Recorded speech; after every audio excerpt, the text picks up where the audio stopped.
The map you see is a city in the land of Paranos. Paranos is a nation that the gods handcrafted for themselves. The city you see before you is known as Athenas, and it is one of two gateway cities, one to the north and one to the south. Athenos sits in the south, hence the ocean, for it's a maritime city. So there's maritime trade. This is the gateway from other nations. Parados itself is a land that has seen the rise and fall of many city states. But the one thing it hates talking about, the one thing it does, one part of its history that it does not take pride in, is the fall of gods, the war of the gods. From their celestial thrones upon high, the gods would come down to this realm and visit and interact with the living beings that they created. One year, one time, that interaction turned bloody, and there was a war where it pitted God against God, father against son, and it ended in horror. It ended with the death of a god. And now the world seems different. It wasn't destroyed, but it's different. And for lack thereof, the world still seems to keep going. But again, something is different. And in this land, there are people who still who try to cling to the old ways, but they know stuff has changed. They know they might as well just get used to what's here now. But there are some that are stubborn.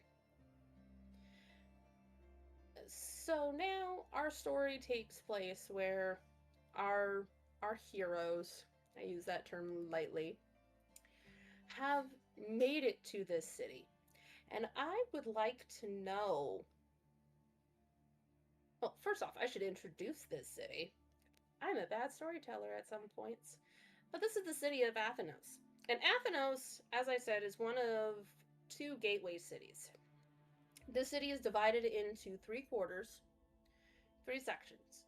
The first section, which is off to the right, is the living quarters.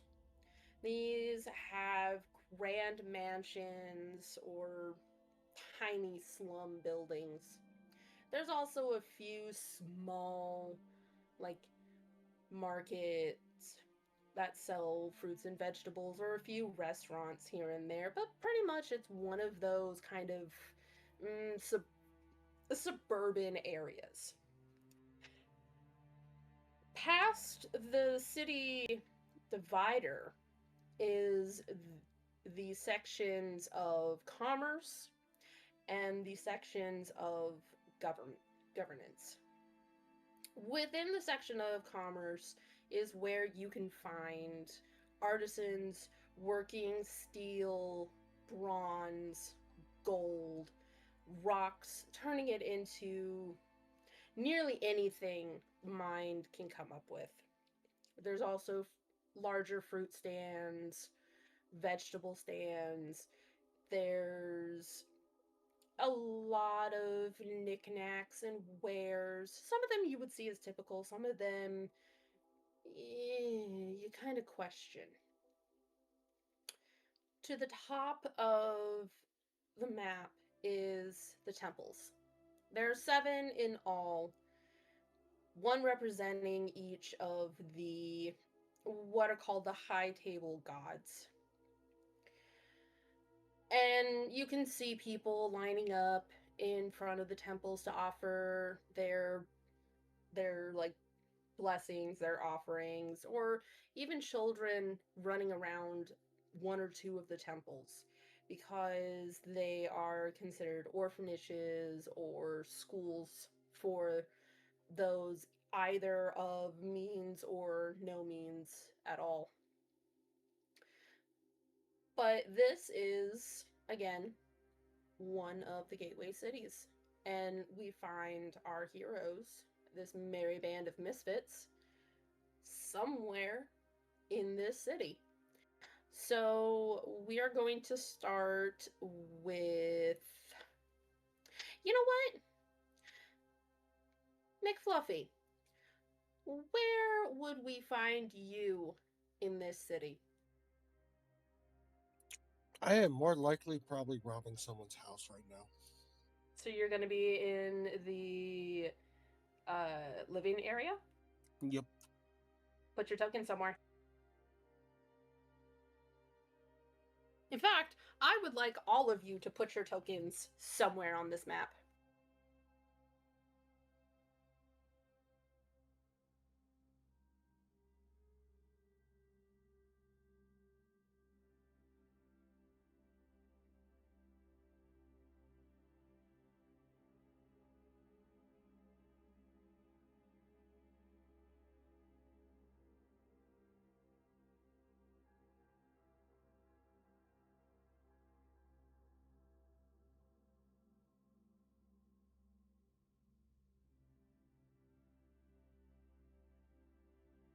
Evie.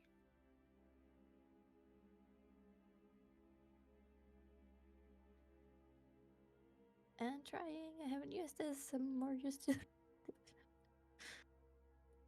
Yep. Left. Sure key is T if you can't find it.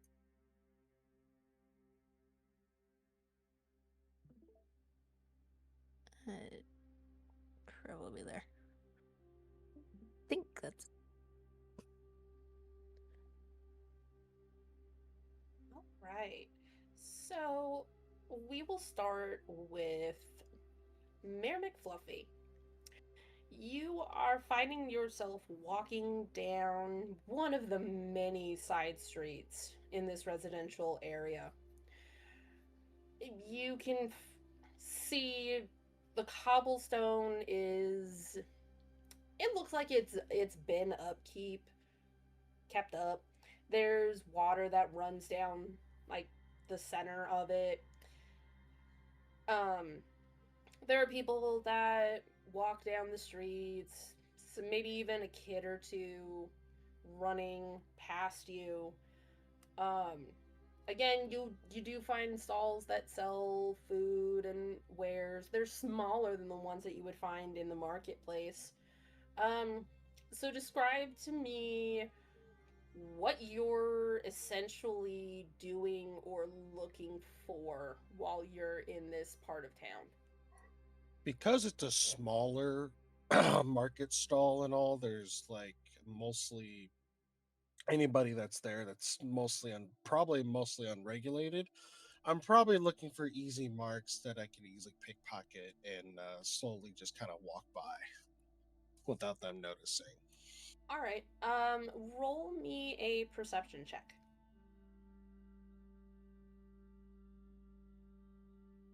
Oof, 3 plus 5.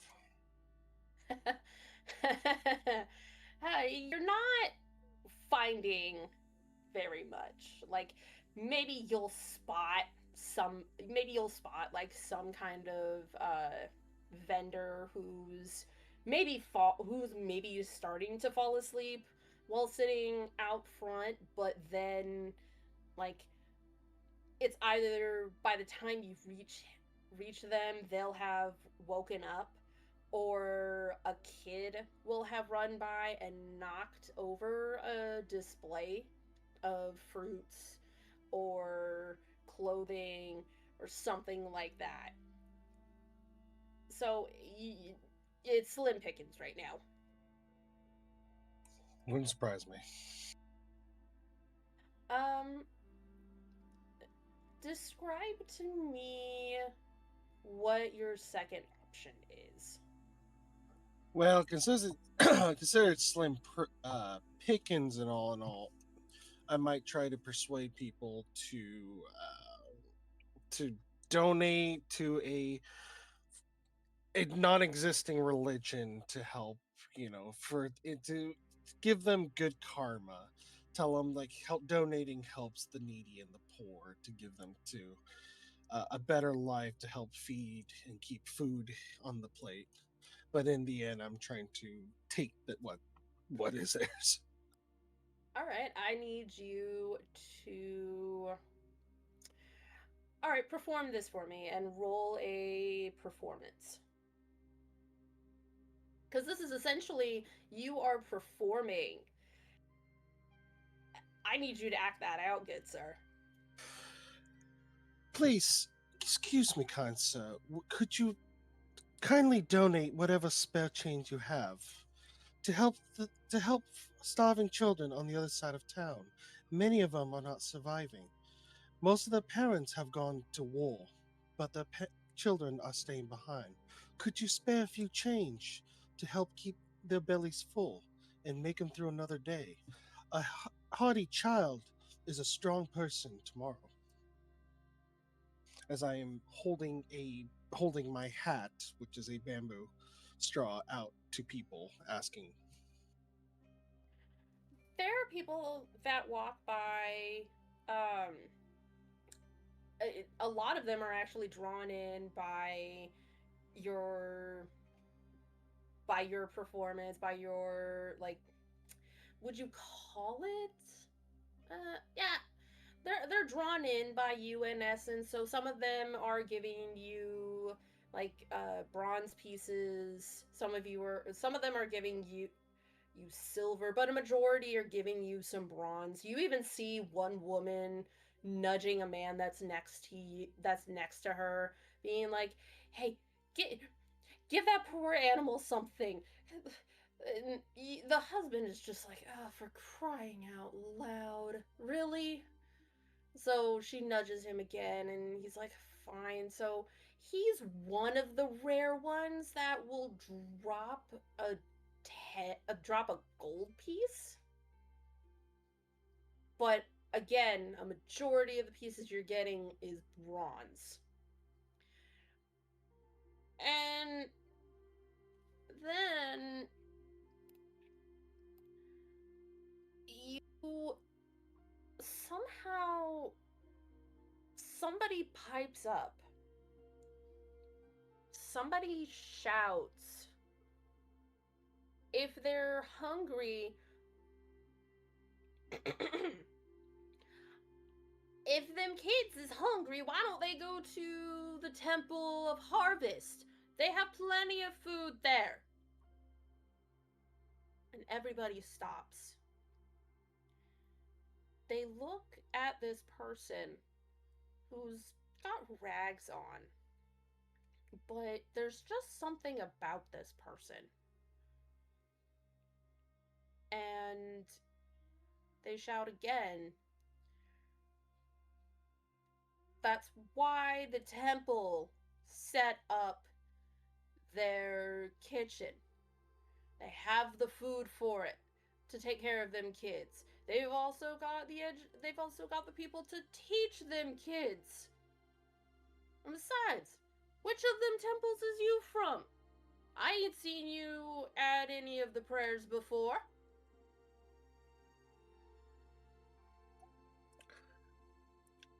I will look at him with a smile, mostly a smirk.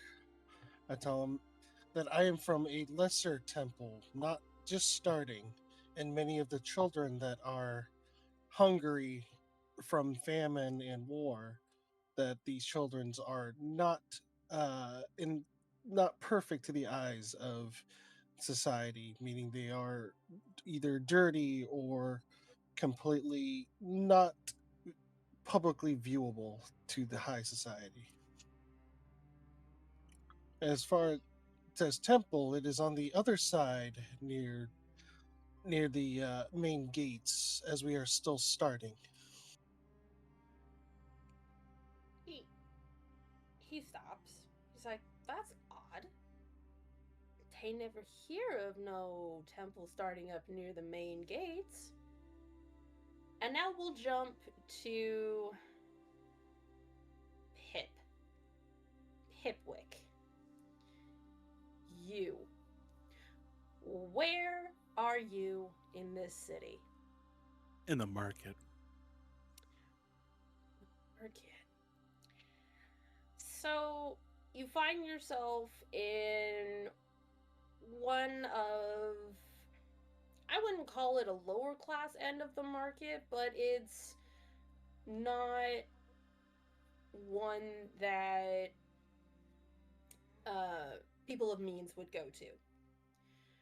The market is full of vendors who are hawking their wares. They're trying to get people to come to their stalls and look at what they have. There's fruits of all kinds, vegetables, clothing, accessories, and pretty much almost anything you would think of in a market that is that should be there is there. Um, I would like for you to roll perception real quick.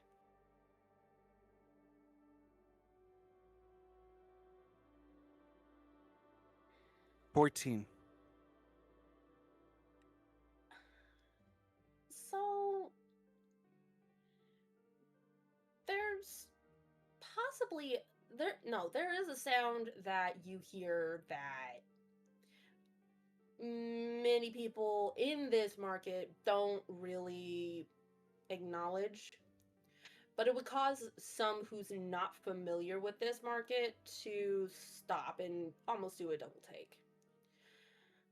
Um, one of them is it's it's the word help.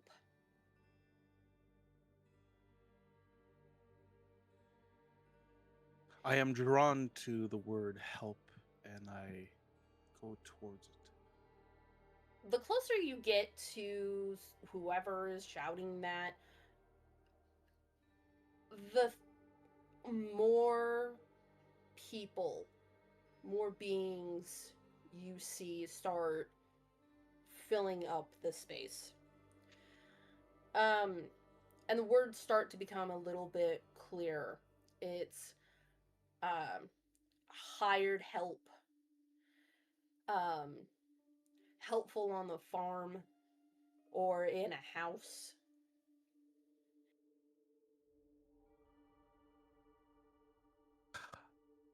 I walk away from that.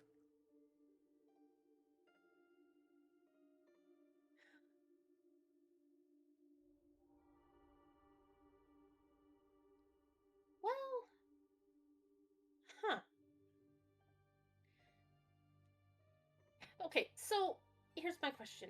What brings you to this market? I am looking for food so I can give to the poor. I mean, there's plenty of food around. What are you trying to do? Are you going to buy the food? Are you going to try and steal the food? Steal it. Okay. So I need you. So again, as you're walking around, you're seeing all of the stalls, you're seeing the vendors, you're seeing people like sometimes crowding up a vendor. Um, However, there's one thing that does happen, and that's somebody like falls outside of the store. Like they fall down, they knock over a display, so maybe a few apples start rolling around. And you can hear a shrill voice being like, "Hey, you need to pick them up, otherwise I'm taking them out of your pay." I walk towards such event. I assist the the worker And while I'm assisting, I sneak a couple apples in my pouch. So the person you're helping is it's a young boy who looks to be no more than maybe 13 right now. And he's like, "Oh, thank you so much, thank you. Hey, do you want to give that back? Give what back? Roll me persuasion."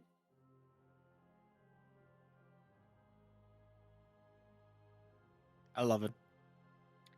You, you know that that apple that you put in your pocket.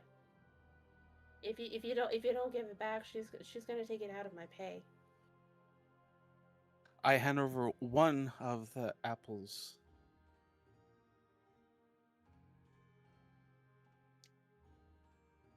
He looks at the apple and then he looks at you and he's like, "Is is that all you? Was that all?" Mm-hmm. Roll me another persuasion. 18. He shrugs. He's like, "Yeah, okay. Hey, thank you again for helping me. I mean, you really didn't have to. Didn't you really didn't."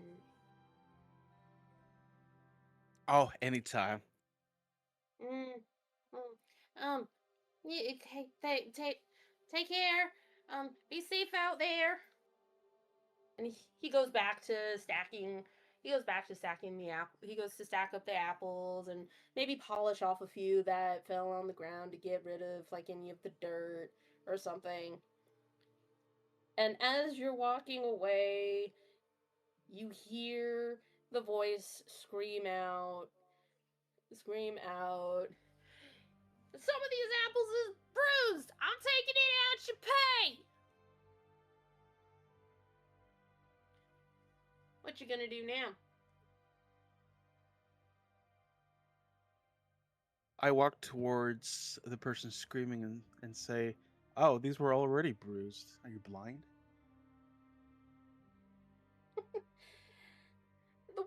the the woman you see before you is she's got her hair in a messy bun. It, she looks like one of these women that that's really been around the block a few times. And she looks at you and looks at the apples. She's like, "Nah, nah. I take pride in my fruit. These fruits shouldn't have any bruises on them. And what is you talking about, half man?" Oh, sorry. I just got mesmerized by your beauty. I can't believe that you would work in such an establishment. Do you own the place? She's kind of taken aback. Because again, she's been around the block. She looks like she's seen a thing or two, and she's like, "Huh, you, mm, why? Yes, I am the owner of this fruit stand." Oh, well then. I think you should give this little boy another chance. How I would, how long have you been owning this establishment? why since my daddy owned it like 40 years ago. I've been working here since I was his age. Oh my! What else do you sell other than fruit? Bobby's a fruit seller. We have a fruit farm outside of the city. What else would we sell? Well, what type of fruits? Just apples? We has apples, we got oranges, we got lemons, pears. We even have something that's from one of them far eastern countries. It's only one of them, like, spiffy things. I think they call it a dragon fruit. I ain't never seen anything like it before, but apparently it grows well out here. Oh, okay. So how many of these apples are you saying that he bruised? Why, 5 from the looks of it. How about I trade you the bruised ones for my good ones?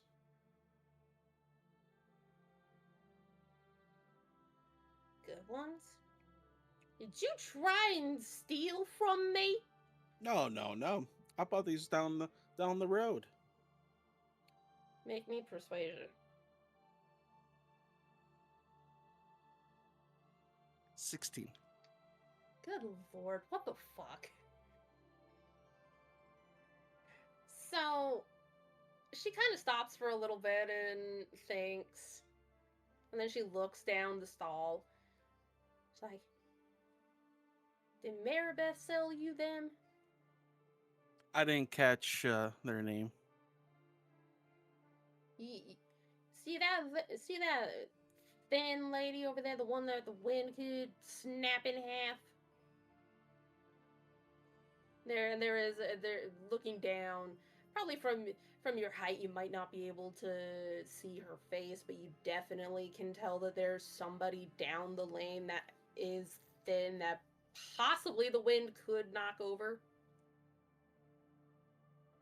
Sorry, I didn't really catch a sight on her, you know. Uh, but I'm just so mesmerized at you. I can't think of anything right now. Flattery will get you nowhere. Tell you what, her apples suck. Yes, I'll take your apples and I'll give you them bruised ones. But you can't be buying from Maribeth anymore. Understand? Will I get a discount from you? You good, but you ain't that good. Well, how do you know that? Cause you got blessed with a silver tongue from the Shadow Monarch himself. Is it my silver tongue or is it your booty? Boy, just give him the apples. She starts walking away, and the boy starts like handing you the bruised apples. And he's like, you did buy them apples from Maribeth, right?" Who's saying that? The boy? Yeah. I whisper in his ear, no, and I walk away.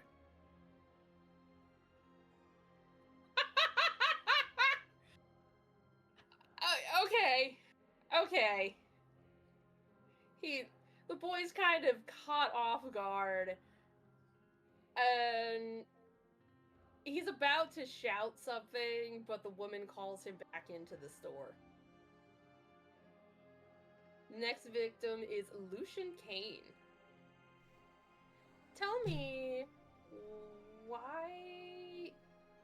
First off, I forget to ask everybody, what brings you to this land? We'll start that question with Lucian, and then we'll go back to everybody else. I would say the reason why he is here is to get some information, and he had some tells that some people around here might know what's going on, to some questions that he needs to be answered.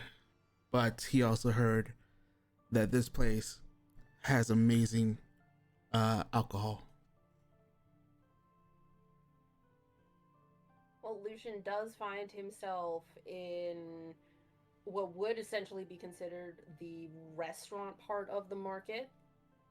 So there are stalls where he can watch people or watch the vendors like cut up meats, make soups, cut vegetables, and there are possibly a few stalls that does serve alcohol, but during this time of day, which I'm going to say is probably around noonish, it might be a few and far between. Perfect time. He'll try to find those very few open stands that sell alcohol. Make me perception.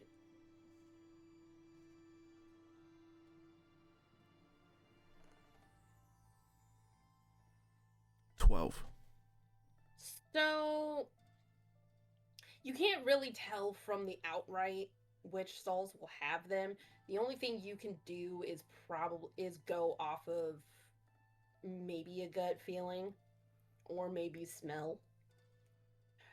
But it's possible that one of the stalls that you land on, which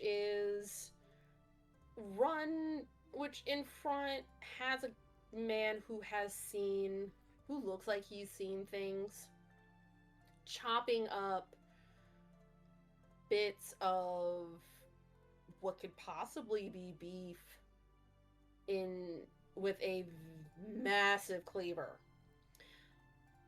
The man he's large, has pointed ears, and has teeth that stick out from his bottom jaw. He looks at you, gives you kind of like a look up and down, and is like, I take it you need a drink. What gave you that impression? You look like somebody who needs a drink. And you know what? You're right. Well, come on in. Sit inside. Yeah, he grabs a seat and waits. Inside the stall, there's an amalgamation of people. There's humans that are there. There's lithe, thin, wispy folks. There's orcs. There's halflings there.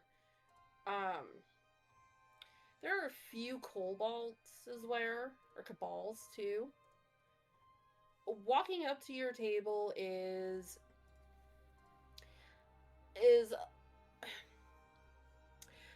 one could only say would be the female version of the guy in front, but she's a little bit younger, but she has a piece of cloth tied on her head, holding her hair back. She's got an apron on.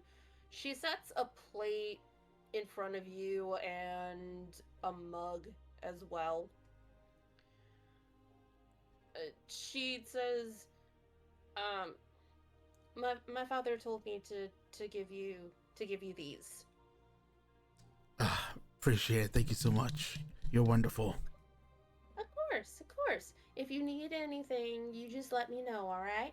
Thank you. Actually, one question. Have you seen any shady people come around these parts, have a drink or two, just chit chat, or even sit in the corner by themselves? Honey, that's almost half of our clientele here. Yeah, stupid question. Thank you so much. I mean, you could be a little more specific, but I don't know how much I help. I only work during the day.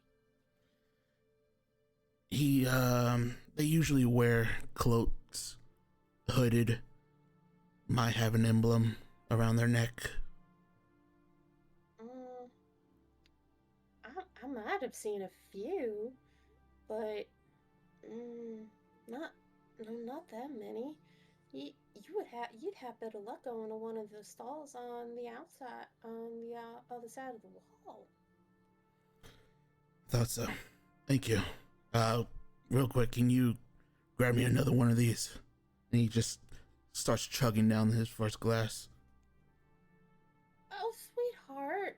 What?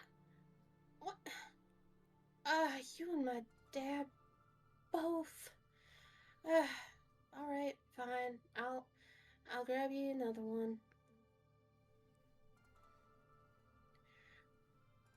Roll me Constitution.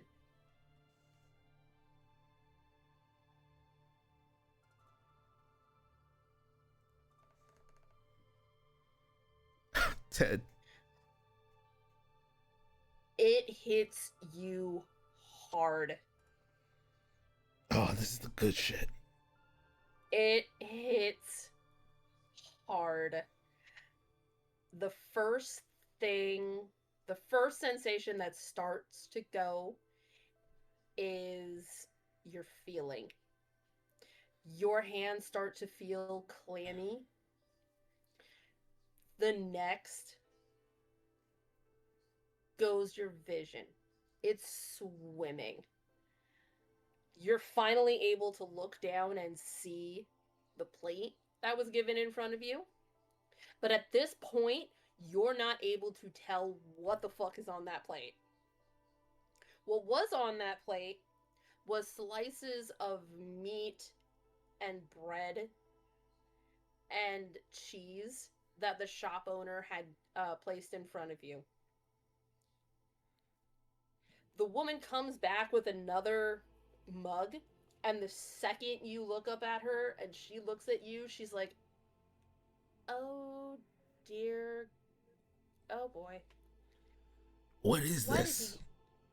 he? That's my dad's special brew that he really only gives to people he thinks have."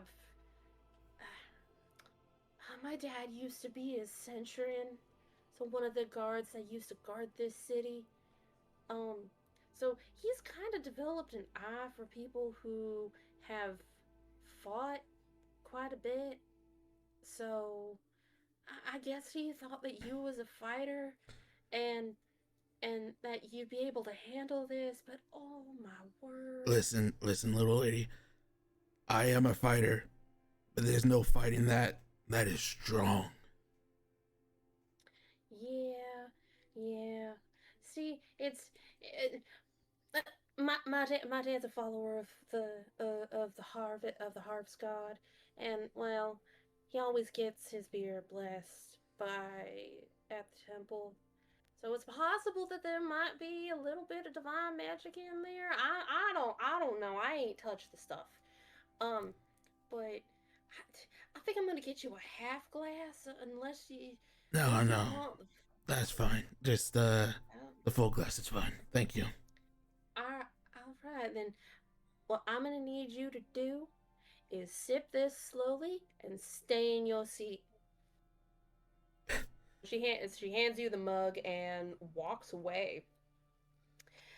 As she's walking away, you again your hearing is not really there. You have like really high end beer goggles where everything just looks fun and nice. Um, but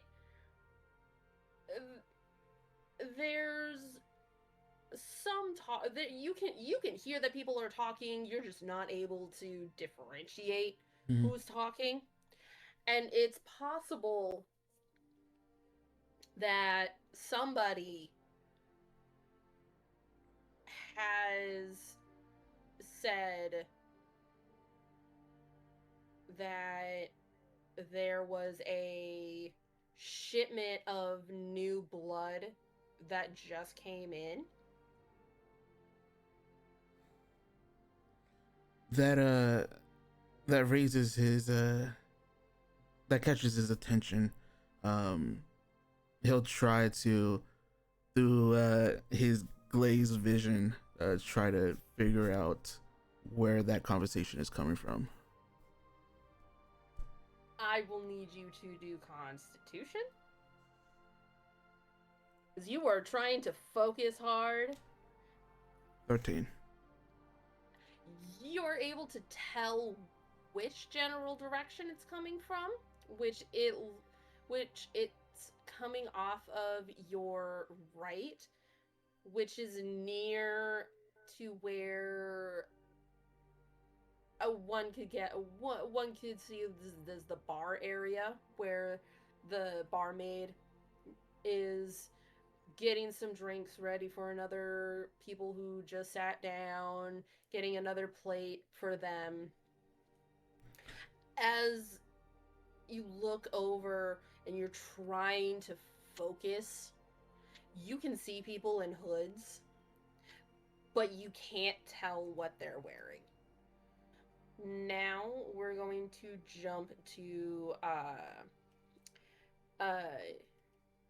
Yukiho. Yuki, your turn. What brings you to this city? What brings me to this city is that I was tasked by some that had lived a little farther north in some of the northern temples for the goddess of the hunt. They have found the or they have found out about my past and have gave me a little bit information that I might be able to find solace or find a little bit of redemption on this journey of mine, which I have traveled very far. Thankful to the goddess allowing me to survive with her blessing. And I stumble upon this city on my journey. As you're walking up to the front to the gate, you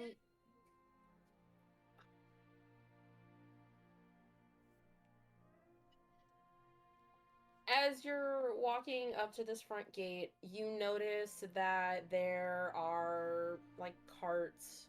There are people that are trying to get in. The carts are filled with items or people. There's this looks to be like it is a checkpoint to get into the city.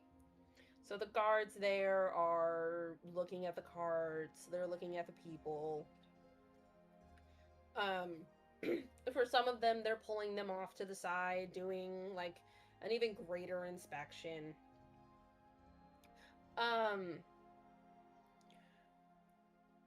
one of the few things that catches your eye is there's cages. These cages are metal in style. They have metal bars. They have metal. They're pretty much just metal bars and frames all around. Um, you can hear kind of the sound of animals, but you can't really tell what kind of animals they are. So I would like for you to roll me perception.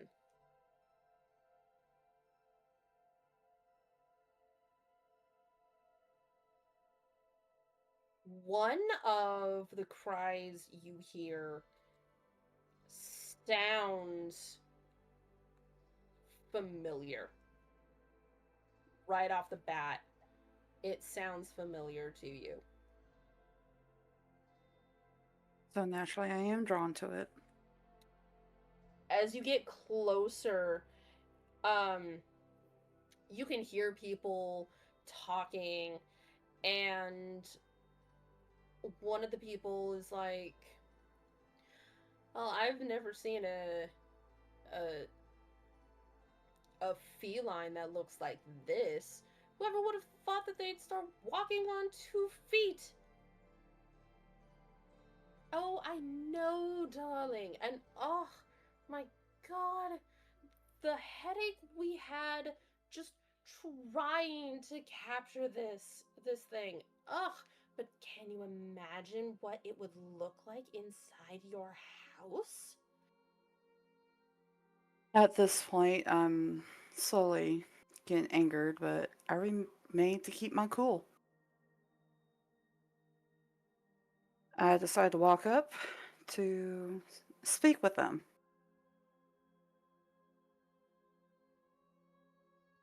The closer you get, um, the more you can hear the louder the sound is, and it sounds like crying. It sounds like somebody is crying. And one of the people catches a glance at you, and is just shocked. It's like, oh my word. I have never seen a beautiful fur pattern like yours. Oh my god. Oh, really? Very Yes. interesting. Yes. Oh, you your fur looks practically like the stars in the sky. Oh, oh my dear. How much would it take to have you work for me? I apologize, but I am one of the followers of the goddess of the hunt. I do not believe that any money you can provide me will suffice. I will ask though, do you realize that there's another like me in this cage nearby? Oh, y- huh. Well, yeah. Um, I mean, I did pay quite a bit of money for this for this to be shipped from the north. And please, Is that darling, so? listen. The people that work for the temples, they're like always looking for side businesses and side hustles, whatever those are. Plus, uh, God, just looking at you, I want you so bad. May I roll insight? You may.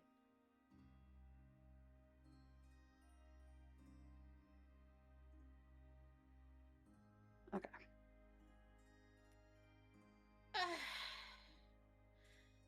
It- the person in front of you just is just gushing over how you look to their friend, and the two of them are just conversing. Um, they're like not paying any mind to you at all because they're trying to figure out how to get you into their quote unquote collection. How to persuade me into it. Yeah, Okay. how to persuade you into it. And the only thing that they could ever come up with is just money. Like, one of the options is just donating a ridiculous sum to the temple just to get you to like work for them. But again, they're not paying any mind to you right now. So for the off chance, may I first roll a stealth? Just to make sure that they are not actually paying attention to me? Mhm.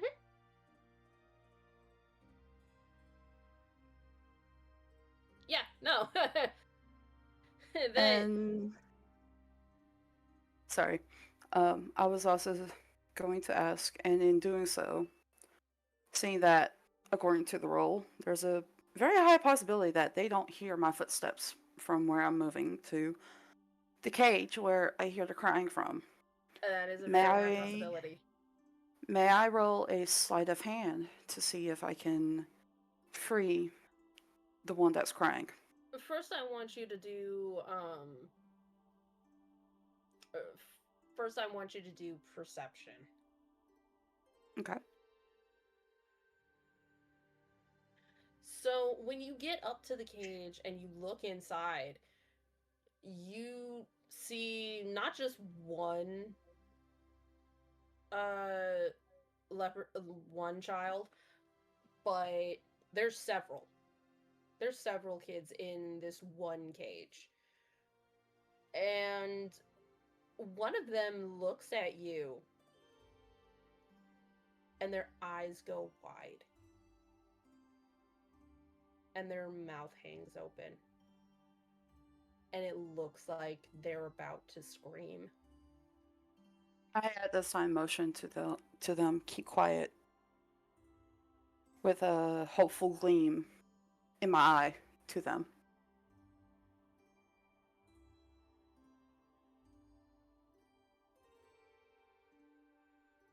The kid nods.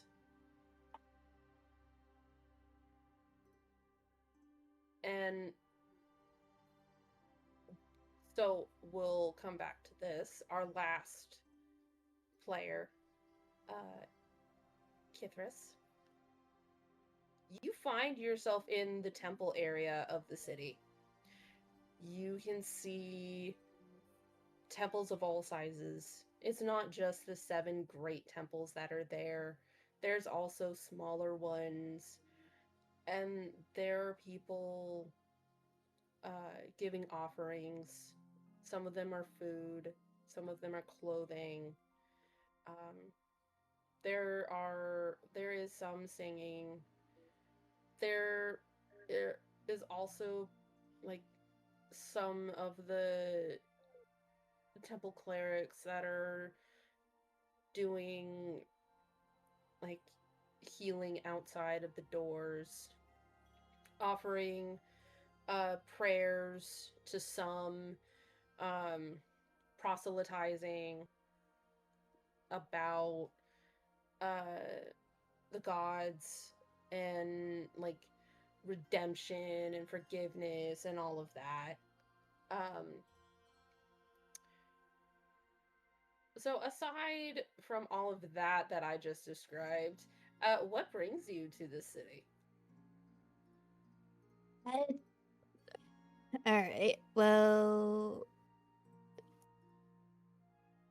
I would say what would bring Catheris to the city is she's probably been in the city for a while, so she's basically come to know the city is almost like home, but she's not been here for a long time, maybe about a year or something. But she's basically here to try and find a little bit more about the goddess that she worships. But it seems to be that a lot of what she was taught back where she was home is not being taught here, is not even widely known. So she's trying to discover the truth about what her actual goddess is versus what's been taught. So she's a little bit wary about interacting with the other religions because what she knows and what they know seem very different.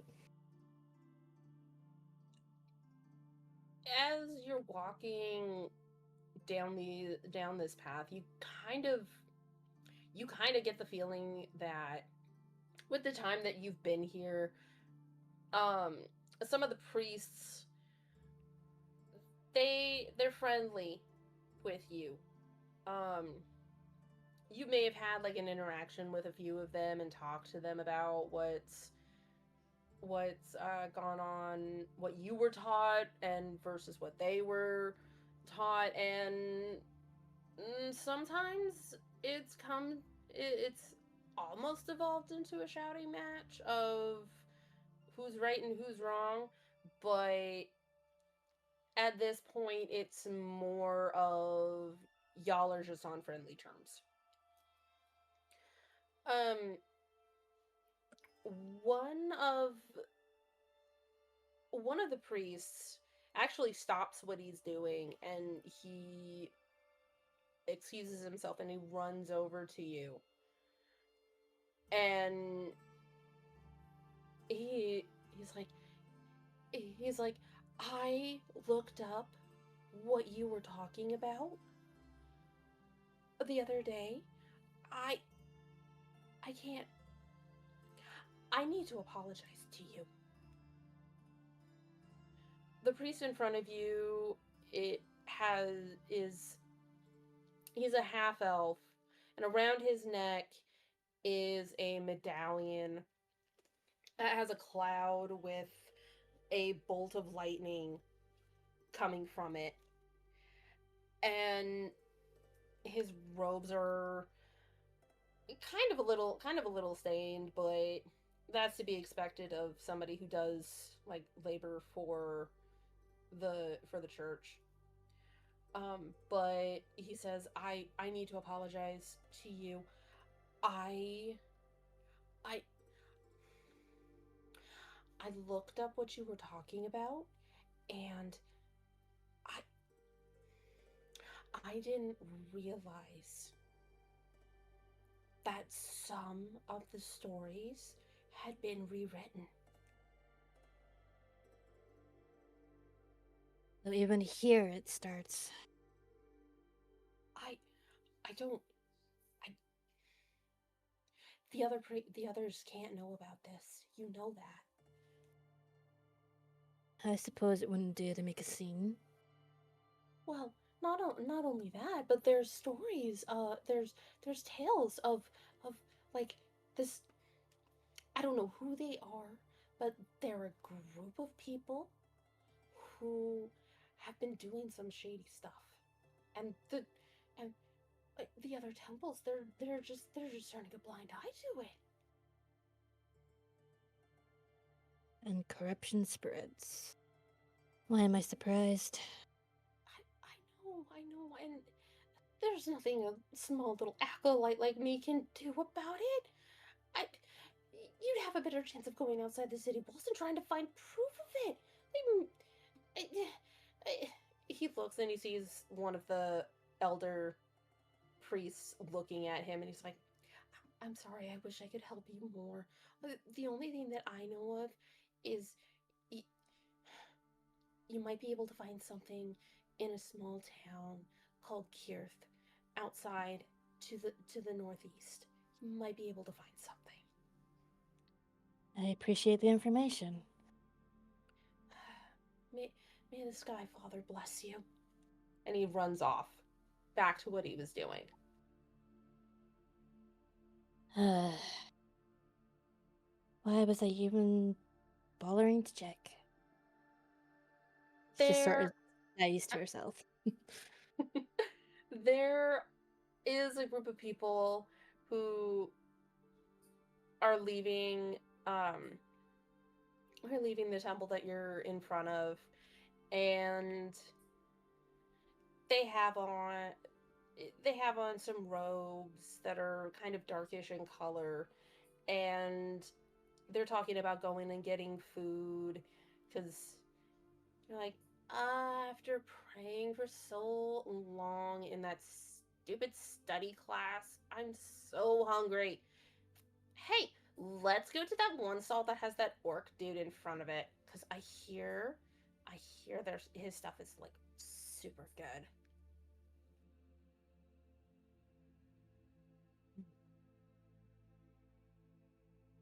And Am they I, just am I within range to overhear this? yeah, you're able to hear this, and um one of the people who walks by you um has it's they have on a pair of earrings that has a small sigil on it, but that sigil almost looks like a scythe. Mm. But it's not a scythe that one would use in harvesting.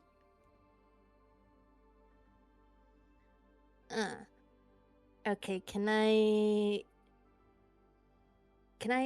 examine it and like check if I can remember what it actually is? Like identify it a little bit? Make me a religion check. Okay.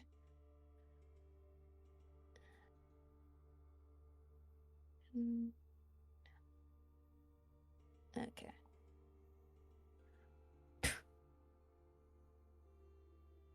That's the sigil of the father of Silent Night. He who is known for keeping the balance of the world alongside his wife. He They who protect the underworld, they who protect the flow of life, essentially. Hmm. And they're his supposed followers. A little disappointing.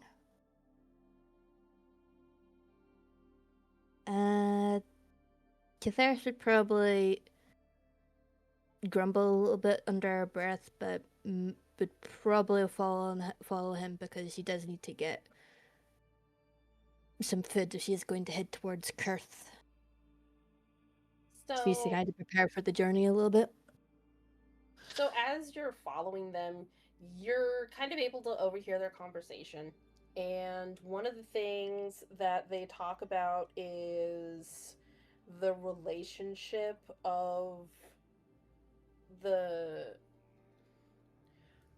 of some of the gods in the stories. Like they're talking about how the the harvest was put on hold because somebody decided to kidnap somebody else, and that it was all the fucking Sky God's problem that he made this stupid agreement in the first place. One of them is like, I can't actually believe that that a god of endless time thought it would be a good idea to gift a horse. Like, really?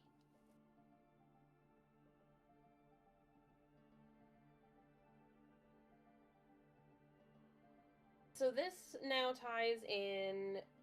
So, Keithis, move your character closer to Lucian. There? Or there? Because we're gonna hop back to Lucian. Okay. So, you so you're hearing the conversation. You're hearing about the new blood that's being brought in, the shipment of new blood that's being brought in. You're hearing about a possible like acquisition of a town, but you're not able to discern all of them, all of the words, because the stuff you are drinking is insane. Okay. What he'll do is he'll pour the alcohol into his water skin and just wobbly make his way towards the bar, find a stool to sit on, and look just blend in, look like a drunken barsman as he is, and just listen more closely towards their conversation. As you do that, there's a group of 3 that walk in, and they spot the group that you're spying on, and they run over to that group and they just start talking. The conversation goes back to the new blood that's being acquired and the acquisition, and then it also kind of switches to um what do we do about the thing? There's something that they're trying to find. There's something that they're hoping happens with this new blood. So that also means, Kirthis, you have either walked into this place or you are standing outside. I'd walk into the place and maybe try not to draw too much attention to myself. Not like stealth wise, but just like lean up against the wall and just watch the people that I had followed. That's not gonna be hard because everybody pretty much is just into their own cups, into their own plates. Um, it's you can tell that this is a restaurant where people go for like good food and really strong drinks. Mm. Um, you can tell that there's an empty seat. You can tell that there's plenty of empty seats. Um, but you can also tell that there is somebody that is watching you, but it's Mm. the owner. Oh. Yeah, he's Oh, yeah. all right. Can I go talk to the owner then? Yeah, you can go and talk to the owner. But first, let's deal with Mayor McFluffy. At this point, the man who has started to accost you and claim that you're like making lies is starting to seriously gather a crowd. Gather a crowd that's bigger than the one that you started gathering with your performance. He's shouting that you're a charlatan, that uh besmirching the names you're besmirching the gods because if you really were like doing this for the gods, then um like why have why have like the other temples not heard of you? Okay. I like I'd like to try to do an insight on him to see if there's anything I could use against him for a persuasion, and as I'm assuming that the crowd is continuing to build in luck, right? Yeah, the crowd is building. The crowd is like they're starting to murmur. Some of them are even possibly trying to walk away, like almost cutting their losses. Like, hey, I just gave a copper piece, so it's like it's not really worth it to get involved in this. Can I use my passive insight? Passive insight is pretty much telling you that this crowd is there's some people that are on his side, some people that are on your side. Um it's pretty much you have a crowd. Um, can I do a perception check to see if there's a way I can sneak away with a stealth, trying to disappear within the crowd? Yeah, you can try and do that. Yeah, go ahead. All right, You're gonna roll me stealth or because stealth. you're trying to sneak out of here. I would also say you're trying to find some sort of distraction, and that distraction is you notice that there's somebody trying to like get out of one of the buildings. Like they're trying to use the crowd as cover. Um, is there anything particular about that person trying to leave the building? Like, does he look like a something like rugged? Does he look? The idea is if he looks like a, I guess he looks like a misfit and all, I would probably uh, point out at him, look, a thief is going into the building, and then sneak away. Or he has valuables in his hands, or whichever. I like to. What is this person that's trying to leave?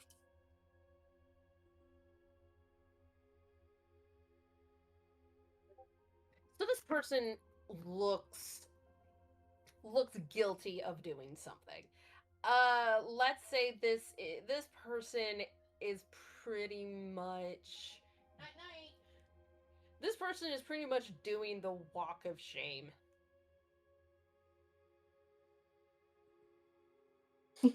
Okay.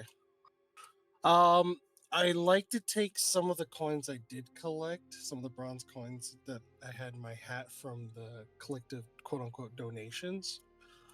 I'd like to throw it towards the guy, uh, telling people, look, he is that guy is stealing from that vendor, and then hurriedly sneak away uh, towards I guess towards the gates or the doorway to the next area, trying to leave the area unnoticed.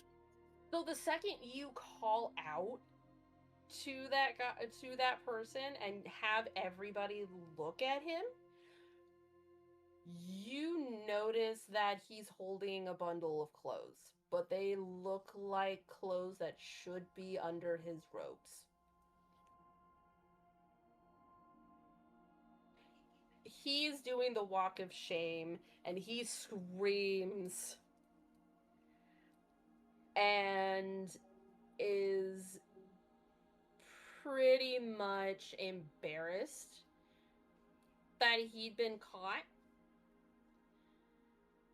And somebody in the crowd shouts, "Isn't that ain't Leonis? Why are you coming out of that house? That's not where your wife is." You caught somebody in the middle of having an affair. Just to put it out there. I like to slowly smirk as that event has happened and Why are you slowly walk away. why are you saying I'd like to do this? I need you to act out like you like managing to bolt away from this incident, from catching somebody doing the walk of shame after having relations with somebody. So I like to give a smirk after finally give. I'm giving. I like to give that smirk right now of actually getting everyone to pay attention, and then I'm thinking to myself, I better hurry out before things get worse. I finally got so many. I got them distracted. I should probably make it back to the gates, and so I will. I am quickly swiping all the coins back into my pouch, putting my hat on, and slowly and quickly walking towards the gate, trying to avoid all the crowd, and still smirking that I still got coins from my performance earlier, and trying to escape the area before the one person that was calling me out on spots me leaving. Yeah, move your token uh to the gate. It's the gate right here. That's the gate. So are you trying to get into the the other half of the city, or because that leads I'm you trying to to the go into the market, okay. right here. But Okay. yeah, So yeah, you get there and you see that there are guards there, but they're pretty much just waving everybody through. They don't really care at this point because to them it's midday. The sun is up. They would rather be at lunch than stand where they're at. There's an offhanded comment about like a restaurant that they want to go and try that has some really good booze. Um one of the guards is like, "Ah, yeah, I think I might have heard that place. That place that where it only takes one cup to get you like possibly seeing spirits." So I like to have my ears perked from that conversation and slowly. Again, hun, why are you saying I'd like to do this? You can't do this. That's what I'm doing. Okay. I like to. Thank you. And I'm going to say, you do. And I need you to like act out what you're gonna do now. Fine. I slowly walk up to the conversating guards with a humble look, looking like a priest and monk as I am. And I like to kindly ask them, excuse me, gentlemen, but I've overheard that there is a lovely drink that can knock one's socks off. Could you tell me more or direct me towards that place? They look at you, and at first one of them like gets the look of like they they want to pet your cheeks because they never seen a furry animal like you, like out in the wild. Um, but the second guard's a little more cautious, and he's like, "Where's your tags?" Um, I like. I'm given the confused look, and sorry, and like to tell him, I'm sorry. Tags? I am from the Far East. I am not accustomed to what you mean. Ah, ah, okay. Well, you you need you don't have tags. Like you're not one of the like one of the higher ups pets. I am only but a humbled merchant traveling to see the world and trade different things. Unfortunately, I have come to this place without anything but my luck and my clothes. Right. So you're not a pet. The guard's like, "Oh, just, can you stop calling him a pet? He says he's not a pet, so he's not a pet." But there's a rule. You know this. He needs tags. If he's gonna be entering into this part of the city, he needs tags. Well then shit, just make him some tags.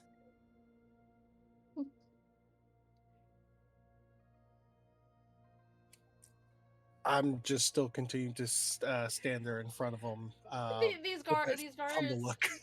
these guards are essentially like one of them is like, you need to make him tags, and it's like, well, who's gonna act as the guaranteer?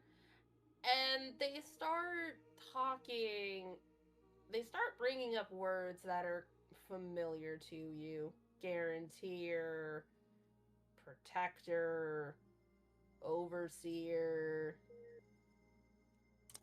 At that point, I am trying to hold my look as much as possible with eye twitches behind the hat. Um, are they currently just? Am I enough for me to try to just kind of wisp right in? No, the guard that really wanted to pet your cheeks, he's uh, looking at you every now and then.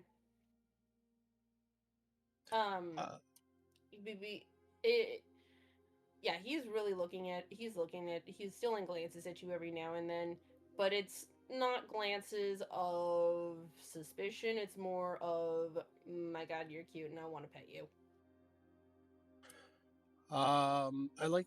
Will ask them. Perhaps there is something, a fee that I could pay to get a temporary access for the day. The two of them look at you and it's like, a temporary pass is like 40 bronze bits or like 3 silvers. Do I have? I'd like to check my coin pocket. Do I have enough to pay in from the quote unquote collective?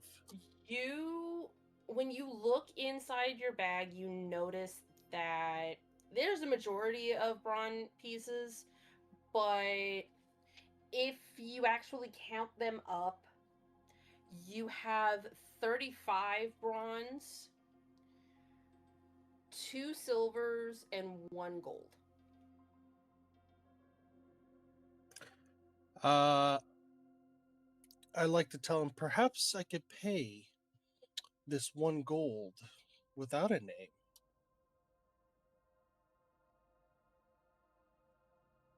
They stop, look at the gold piece, look at each other. The guy who wants to give you pets shrugs his shoulders and is like, that could buy us a lot of booze. The guy who's kind of like straight laced sighs. He then turns to the shack that they're near and goes in for a little bit. He comes back out and he hands you a piece of paper. And he's like, make sure you keep this on you. You lose it and you get stopped, we don't know you. Why, of course. I am only just a mere traveling merchant. When you take a look at the paper, you see the words owner's slip. I am like to put it in my pocket without making it look like it's angry, kind of shove it in my pocket, but it's crumpled. As you're putting it in there, the guard who wants to pet your cheeks, like actually watches you and is like, hey, can I pet your cheeks real quick? Let's see. I let Unfortunately, it is against my religion for any contact. Oh, okay. Oh, well, that sucks. Oh, yeah, no, also, for that paper, you are gonna have to write in your name. Um, I mean, you're gonna have to write in your name and, oh, yeah, and, where it says price, I don't know. I mean, you could put what you gave us, or you could just write something there. I don't know. But at some point, you are gonna have to fill it out. Just try to be as truthful as you can, because I mean, if somebody does stop you, they are gonna look at it. Um, well, have fun in the market. And the location of that said booze? Oh yeah, totally. You're gonna go as if you're going towards the wharfs, but there's like a statue of a mother holding a baby. You're gonna turn left. Thank you. As I'm trying to hold my anger and annoyance, I like to walk in and walk towards the restaurant. Yeah, as you're walking away, the guard like is waving goodbye, and the other guard just like elbows him in the side, and you hear this oof. But he was so cute, I had to say goodbye. I'm thinking in my head, it's like, you'll be the, it's just talking to myself, you'll be the first to die. Move your token.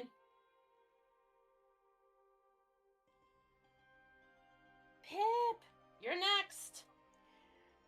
So, as you're walking around as you're walking around this area, you are finding that there might be a few people who are standing around, like, really, like, not selling anything, really. Like, there might be a few people who are standing around, like, showing off clothes using real life mannequins, real humans showing off the clothes.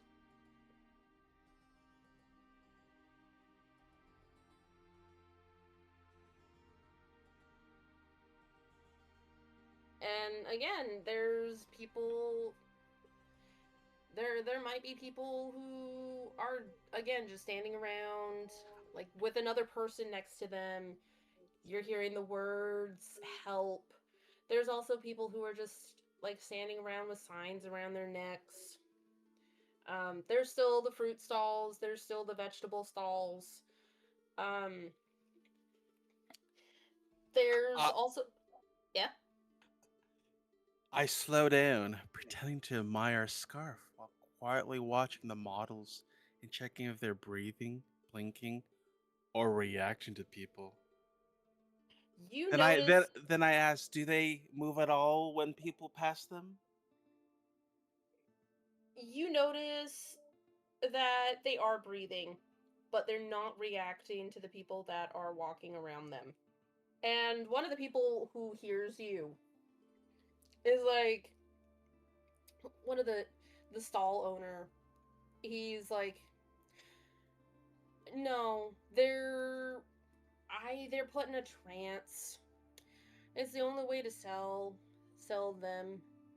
Like, can't really do much. Can't sell the goods if they start running away.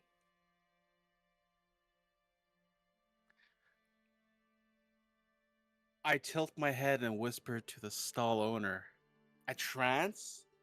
Like magic trance? What puts him in it? That's a drink. It ain't no magic in it. It ain't no magic in it. It's just a concoction that they give them. Hmm. And you hear commotion going on, um, as one of the mannequins has been, quote unquote, sold, and a chain has essentially been put around their throat, and a rope has been handed to a different person, and all of a sudden the mannequin comes, quote unquote, to life, and people, the person who's been sold essentially looks scared but is resigned to their fate. The person Hmm. who's been sold looks young. Not not really young, but they also have pointed ears. So young enough for an elf.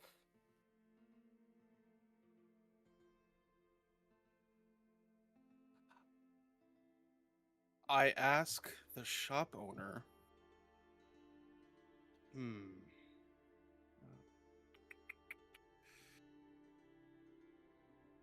Hmm. The shop owner can tell that you want to ask something, and at first they're hesitant to say anything. The shopkeep is a um is a half elf. It's a half elf man who's just sitting on a bar stool smoking a pipe.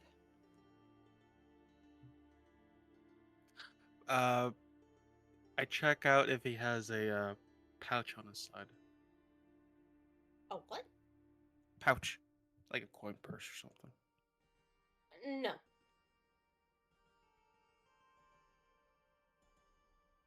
I follow the buyer. The buyer starts walking away and talking to his new purchase in almost a gentle tone, but the words that are coming out just are really juxtaposed. It's like you're going to make for uh, an elegant piece of art in my house. I'll take care of you. You won't have to worry about anything. You just have to stand there and look beautiful. Um, but as he's walking, he suddenly stops, and then he really like looks at the elf and is like, "When was the last time they fed you? Let's go. Let's get food. Let's get something to eat." I quickly and throw you, an apple.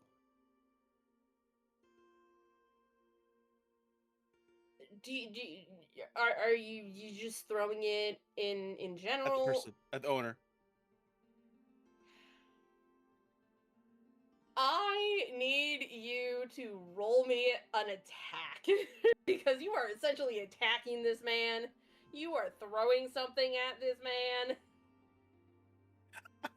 How do I roll attack? Your Under strength. You are going to roll your strength modifier. You're going to roll your strength modifier. With a first off, roll me just a d20. Just D20. Okay. Just a d20. Let's just see if this thing like 13. May I suggest a unarmed strike with disadvantage? that too.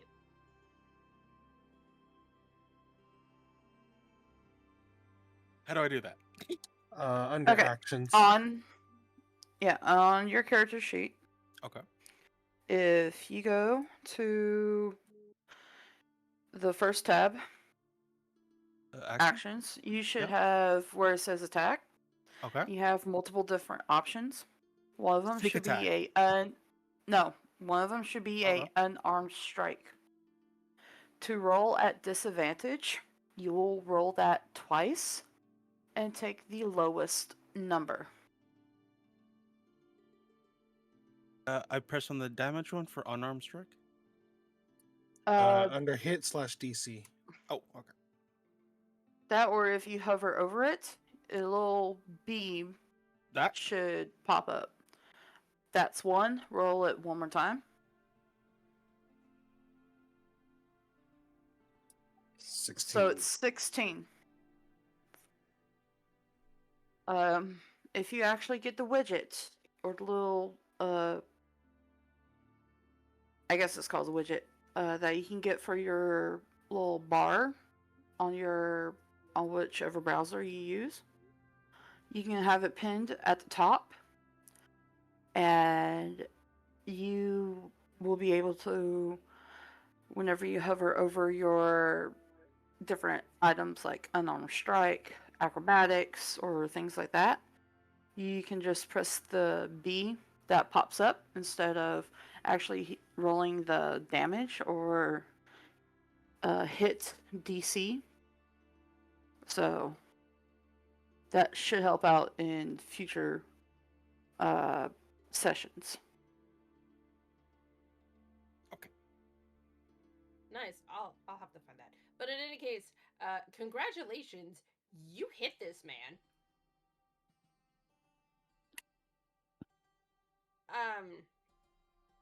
Then I roll- run. Well, okay. So you're gonna run, but first I need you to roll me damage, which is gonna be a d4.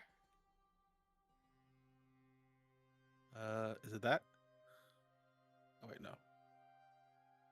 That. No, yeah, you no.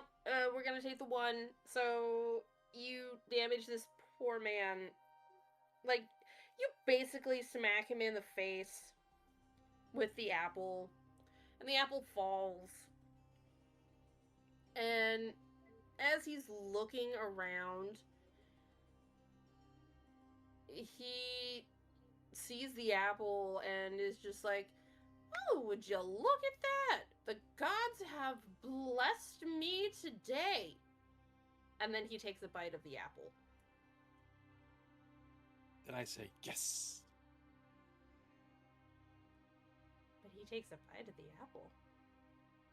But it's bruised.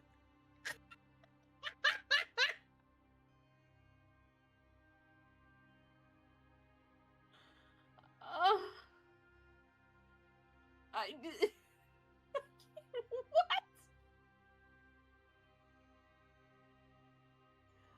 Okay. Okay. Okay.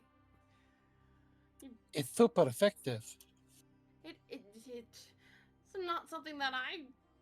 Okay. But whatever. Whatever.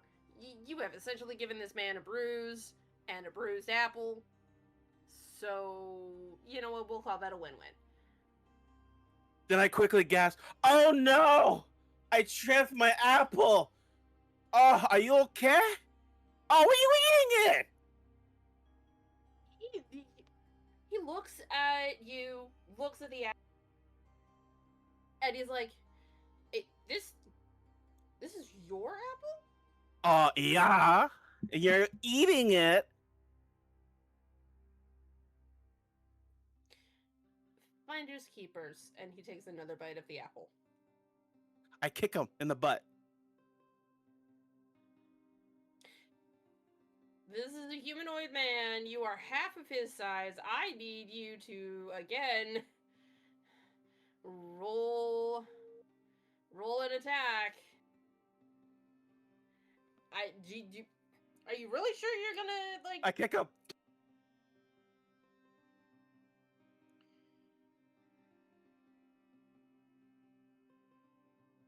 He's just essentially looking at you like you're a crazy half man. Like, what? Why are you kicking me? I have done nothing wrong to you. Leave me alone, you ugly little thing. I want my apple back. I push him around his waist. While I'm pushing him, I feel for something. Make me... You know what? Make me perception.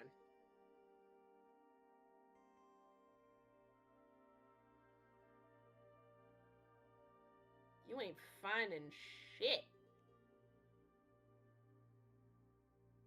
I get so angry that I grab her and I pull her and say, "Come this way." Okay. Where are you pulling her? Where are you pulling Away from the her? buyer. Okay, he noticed that you're trying to take her, and he starts shouting. And I shout back, "You steal my apple? I steal her." He's like, "No! Give me back my art piece!" They give me apples. You want apples? Give me apples. That's all you want is just apples? Lots of apples. What? You put me in distress. I want apples. You ate my apple. To fair trade, I'll take her. He looks at you, looks back at the half-eaten apple, and he's like, fine, it just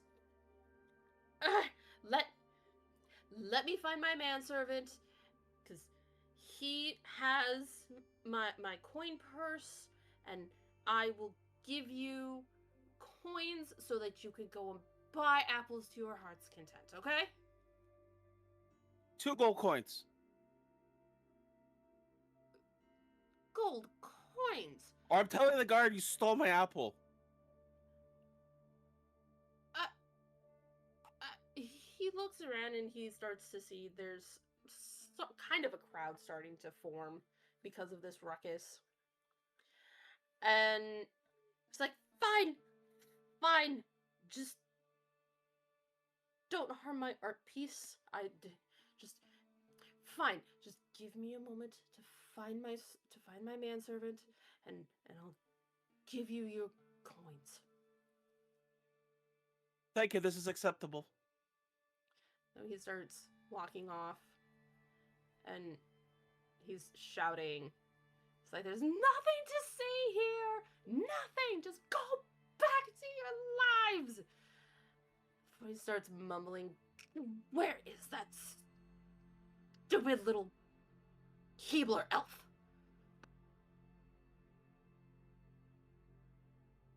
Hello, I still have your mannequin. Yes, Where's my gold points?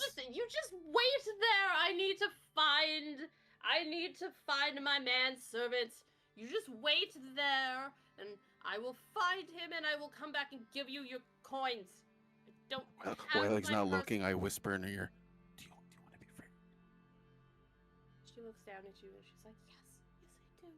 Okay, run. If he turns around, I'll throw an apple.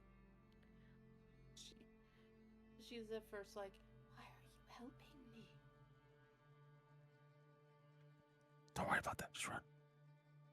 So she looks at you, and she's like, she nods, and then she takes off running in the direction of the gate outside of the city. Then I run towards the man and said, excuse me, where's my gold coins? You stole my apple. Or I'm telling the guards. When you run up to him, you see he's standing in front of a goblin who's holding up a plate with a bag full of coins.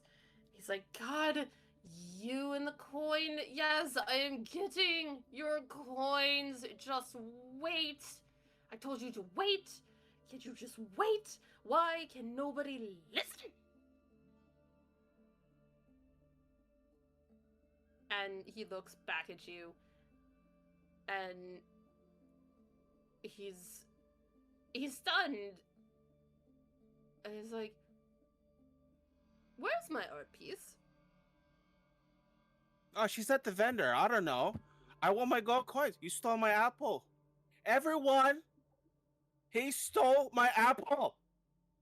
Need you to roll, I would say, performance. Roll performance. With, yeah, everybody, there's a crowd that's starting to form. And you can hear people being, like, start talking about the man. And it's like, how could he steal an apple? So you can hear some of them say, how could he steal an apple from a child? How could you? How could you steal from a child? And this man is just starting to get flustered. And he is just, like, not having it. He was happy, but then he's looking at you and is like, you have ruined my day. And he looks at what's in his hand, and he throws the coins at you, and he's like, here, take this and get out of my life. I have to find another art piece now, but there was nobody as perfect as her. Come, Greco. We must go to a different stall now. I take the coin purse and I run towards the direction where she ran, trying to find her. so you don't get the coin purse because the goblin is holding onto the coin purse, and instead you're going to get a handful of coins, and you are going to get 5 bronze pieces and 1 silver. By the time you realize this, the guy has pretty much left and has melded into the crowd. But as you're trying to hunt down the woman, there's almost a bit of a commotion going on. Almost. Because again, you have essentially allowed a slave to run free. So I run towards the commotion. when you get there, you see the woman, and there's several people that are holding her up. They're talking about how she got away, like where's her keeper. Some are even saying maybe they should take her back. I scream, "Excuse me! This is my mannequin. How dare you touch her?" They look at you, and the woman also looks at you, and she recognizes you, and she's like, yes, I'm so sorry. We got lost. There was a crowd, and we got separated. And I can't believe I'm actually doing this. She falls in front of you and essentially has her head to the ground and says, "Thank you for coming back and finding me. I was so worried that I would never see you again." And she looks up at... Now, slave, walk with me. No running away this time. Of course. Next time someone yells at me about apples, you don't run away. You follow me, okay? Everyone, not look. Yes. I hit. Yes. Yes, sir. Yes, sir. This one obeys. Good. Let's go.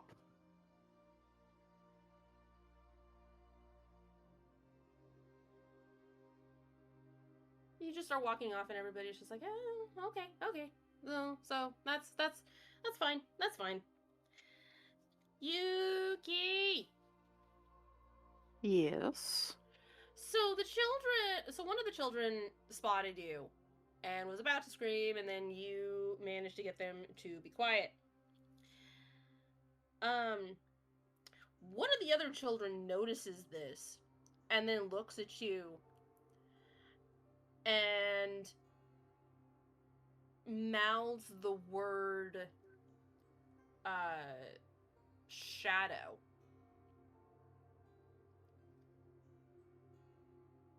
Or mouths the word shadow, and then leans over and whispers, it's the one from the story. Cursed one.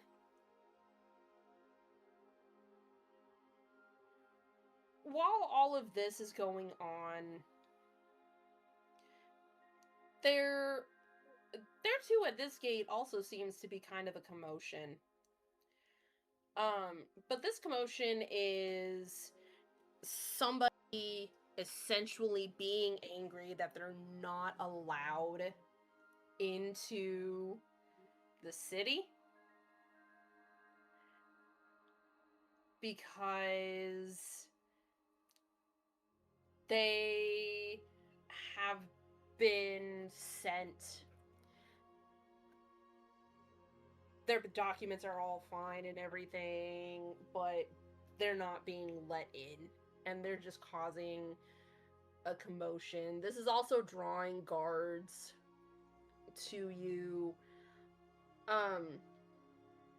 The kids in the cage are looking at all of this, and then they look at you, and the one that was about to scream uh, says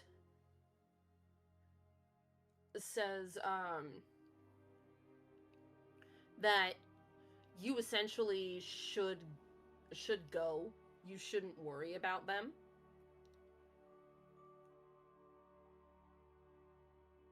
Um, because they they'll be fine.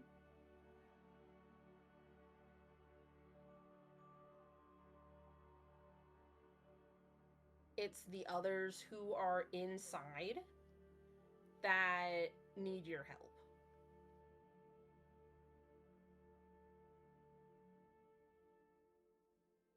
And that they can get out of these cages themselves.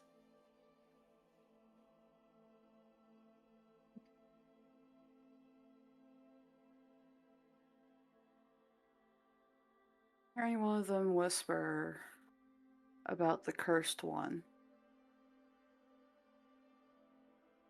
makes me pause for a second. At least for the kids, they see me pause.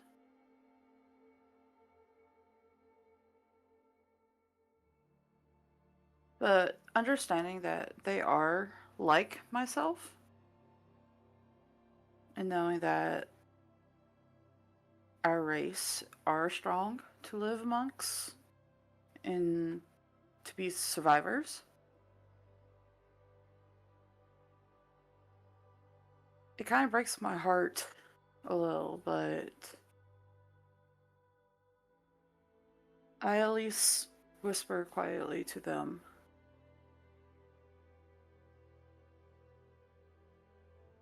Sometimes a curse is a blessing.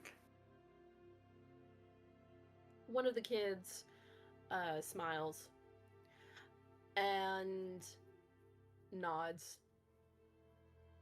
It almost feels like recognition, but in their eyes, they this child whose fur is not as pure white as everybody else's. There's a tinge of gray to their fur, and the spots are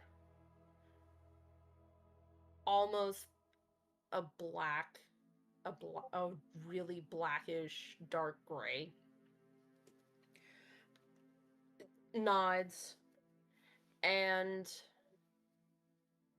um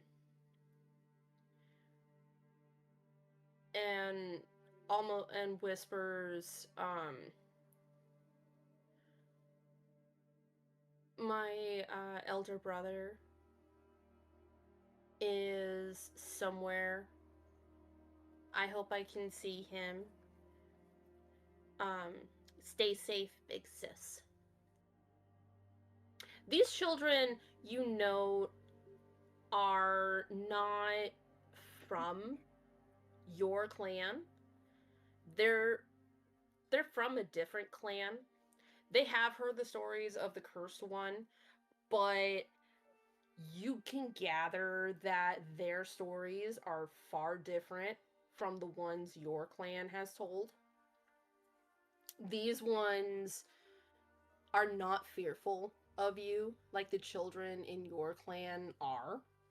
These ones, these children have more of a reverence for you. There is fear, but it's not the fear of the supernatural. It's more of the fear of an elder um, chastising uh, the younger.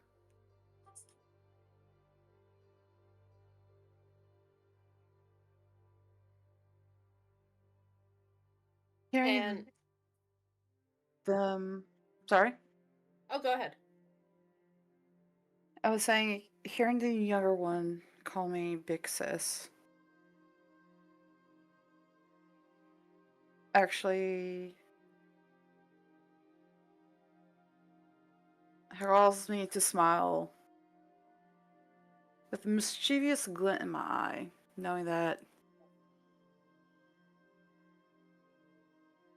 I can kind of guess that they have a lighter, more positive outlook than what my clan has dealt with, according to the stories, or what possible stories they may have heard.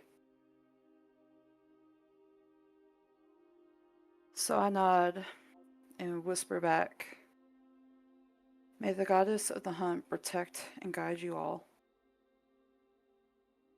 The kids nod before they put one of their hands over their heart and nod again. But as they're doing that, there's just this loud shout. And it sounds like somebody is upset over being hit by an apple.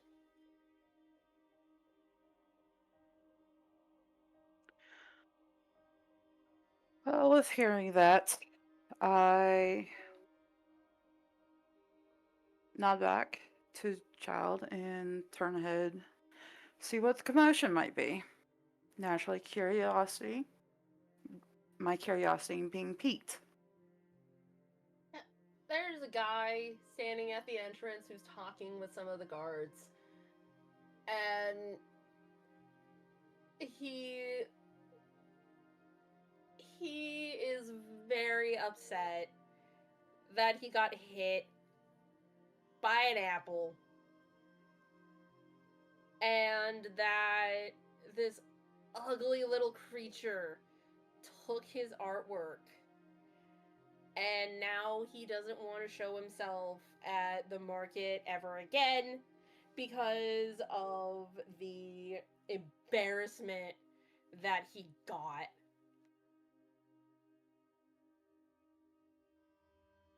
He's done finding artwork. He might as well just go to finding artwork the legitimate way, quote unquote, and might as well just go for the shadows to find anything anymore.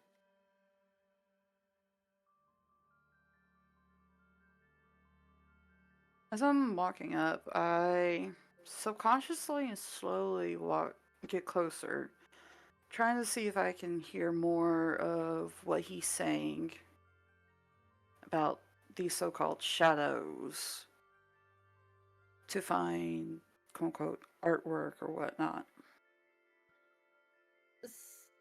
Make me a perception.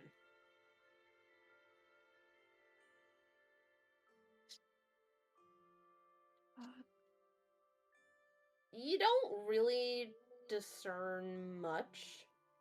The only things you can tell is that the shadows have like a better product, and nobody really questions where said product comes from. Um but you do hear you do hear something of like a stall, and there's a meetup happening.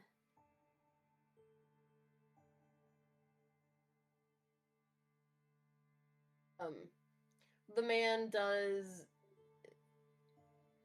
He's he doesn't want to get his hands dirty, but he's looking like, ah, shit, I gotta do this. Fine. He then catches glimpse of you. And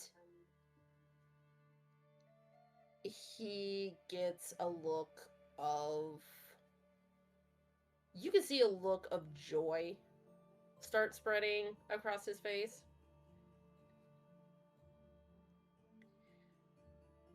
And he puts his hands together, and just this radiant smile starts forming.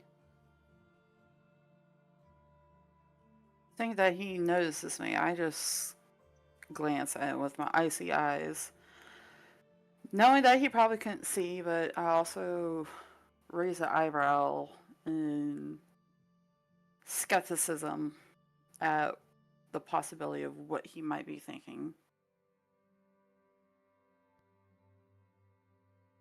But I He, continue on walking. as you're walking by him, he tries to start a conversation. He's like, I really want to know where this piece of beautiful artwork was created. And wait, would you ever consider standing in my gallery? Please, wait.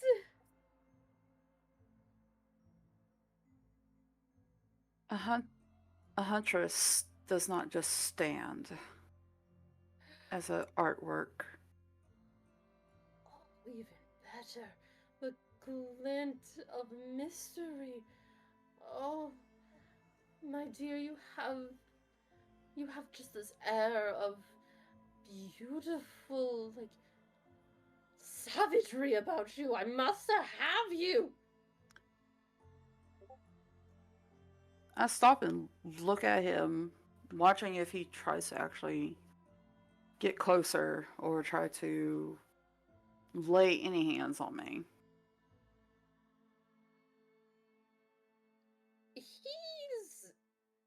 He's not dumb. He is not dumb. He knows if he tries to do anything, something's gonna be done to him. Instead, he's more, I guess, resigned to the fact that he's never gonna find his art piece, because he knows that he's gonna just, he wanted to try and shoot a shot, let's just say. But sadly, he Um, failed. He did. He failed spectacularly. So he's, the other reason is that he's a coward. He's not going to try anything. Knowing myself, I don't know how the other people would react, so I'm naturally on the defensive for myself.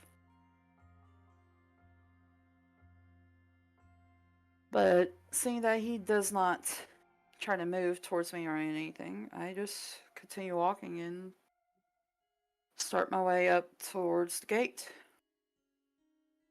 You can hear him turn to his to the goblin companion that is with him, and he's like,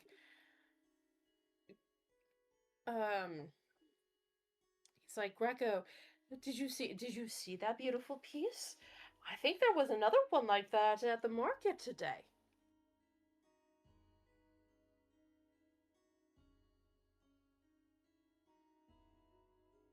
A market? Oh yes, there's a market that um is near this wonderful restaurant. Oh, for the love of me, I can't remember the name of the restaurant. The restaurant, the only good thing about this restaurant is that they have amazing beer.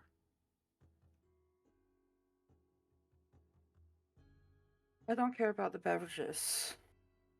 You said there was another that looked like me? Well, I mean, possibly not just like you, but they did have spots on them.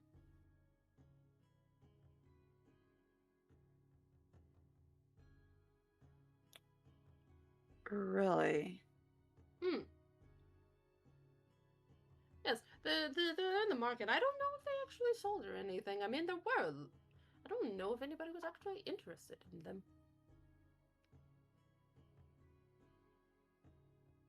Eh, oh well.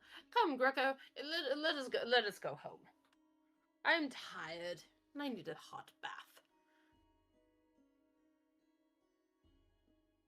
I watch him leave as I am now curious, wondering could that have been one of my clan or another of those that might be similar to those I've found outside. So I keep that in mind as I turn to enter through the gate.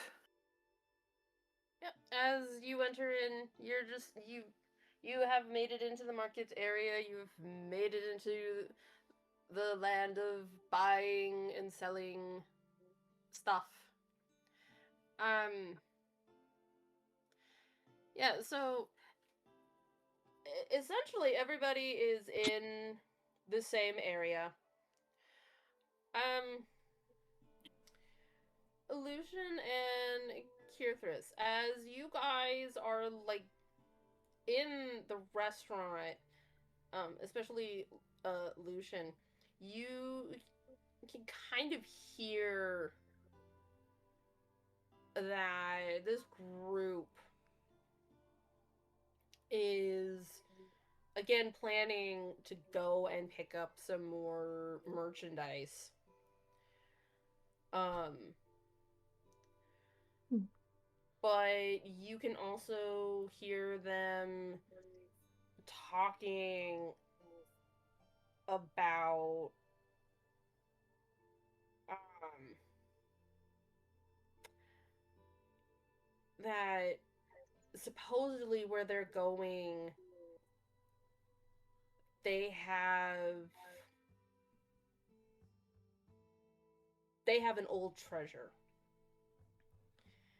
Hmm. and that the temple has wanted that treasure for a long time, but the but this place is just grinding in their heels and they're not giving it up.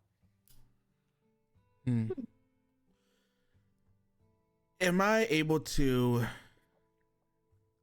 when they leave and get up, am I able to see if the people that are wearing the robes and cloaks have a necklace pendant around their neck?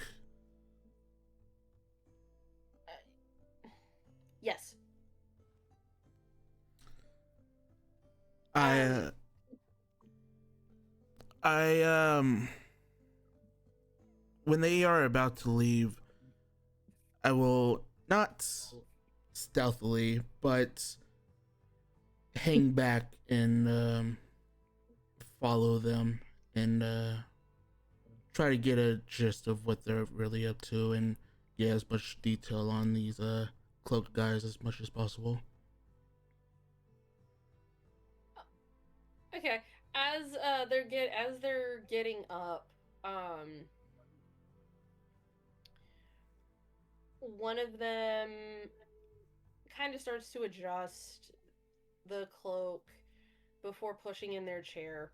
They what you notice is it looks like an old pendant, but it looks hold on a second.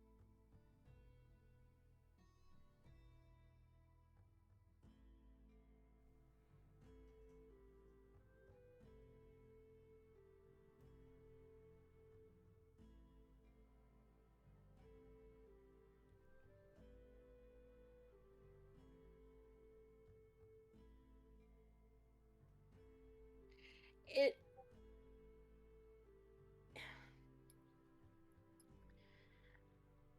it's it's got a it looks like a scythe on it, but it's a little bit different from the earrings that the other person had on.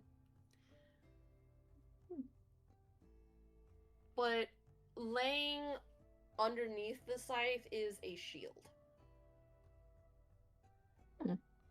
Hmm. I'm actually going to I'm actually gonna stop him and ask. I'm new to town, and I don't really know much work around here. I'm a traveling guy. I want to make some money here and there. I'm strong, charismatic. I can do basically whatever you need. And I mean, from you guys look pretty tough and strong yourselves. I was wondering if you have any work for me or anything I can do to make a few coin. One of the people looks at you and kind of gives you an up and down look. And he's like, "Yeah, no, maybe we might have something. I mean, shit." He calls out to his companions, um, to Arethos, who is who stops just before leaving, and he's like, "Don't we still?" He shouts, "It's like, don't we still need um security for that thing?" And Arethos is kind of near the front, and is like, "Yeah, yeah, we do. I mean, if he has friends, more the merrier. We need more. We need all the strength we can get." Um, I don't have any friends, but I don't know. I mean, I can talk to some people around town, see if I can encourage them for a little pay. Well, yeah, if you can do that, then yeah, we can hire you. You can find friends to help you out. You can meet us at the southern gate. Will do. I'll see you there. Mm. And he holds up his little water skin and just drinks from it. While this is going on, the owner has essentially like just not been paying any mind to anything, because meats and brewed beverages are his thing. um However, he did catch you lifting up your water skin, and he's like, he giggles. He kind of giggles a little bit. He's like, like, I remember doing that. I thought I'd see anybody else do that. He looks at he spots the owner and just gives him a little wink and continues drinking. Kithris, as you're watching kind of all of this happen, the owner looks at you and he's like, "I don't have anything for those of uh for those of the temple." It's perfectly fine. I'm pretty certain that potent mixture that you serve would perhaps leave me a little unaware. Prefer to be a bit more clear-headed than that.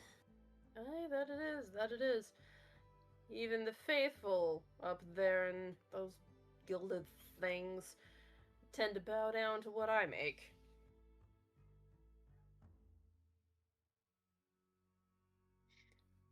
It's more.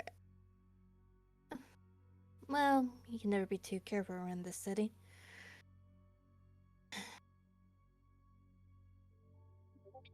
Fluffy! Fluffy butt! Well, hey, I'm awake. I'm here. Are I you like to sure? see.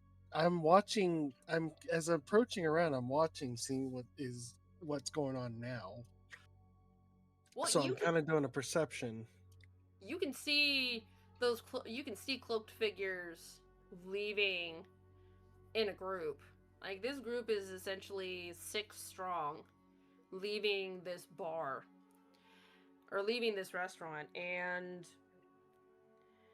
um one of them comments on the drinks and is like um maybe they should try and get some of the barrels before they leave for their mission.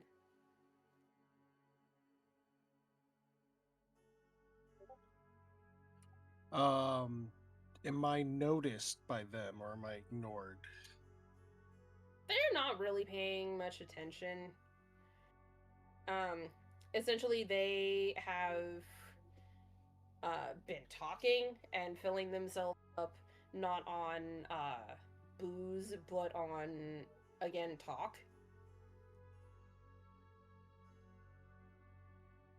But they're not really paying much. They're not really paying much attention. They're only paying attention to themselves and their conversation. Um, do I notice anything particular on them? Um,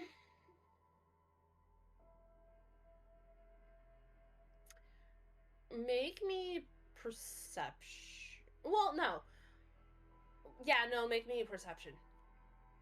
Let's see. I got passive, or I could do +5.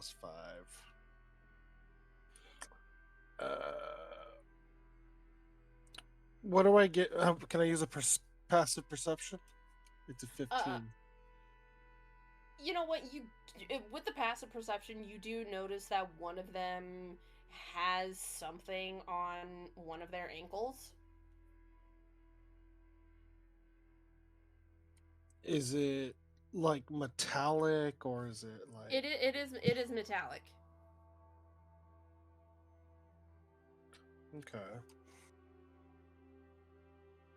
I'd like to I slowly approach to the one with the metallic and do my usual persuasion of would you kindly help the hungry children of this fair city with my a hat pulled off and holding out like a begging bowl.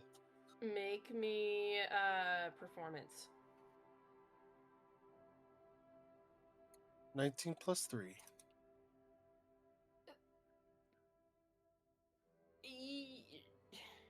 A person looks at you and just suddenly squeals.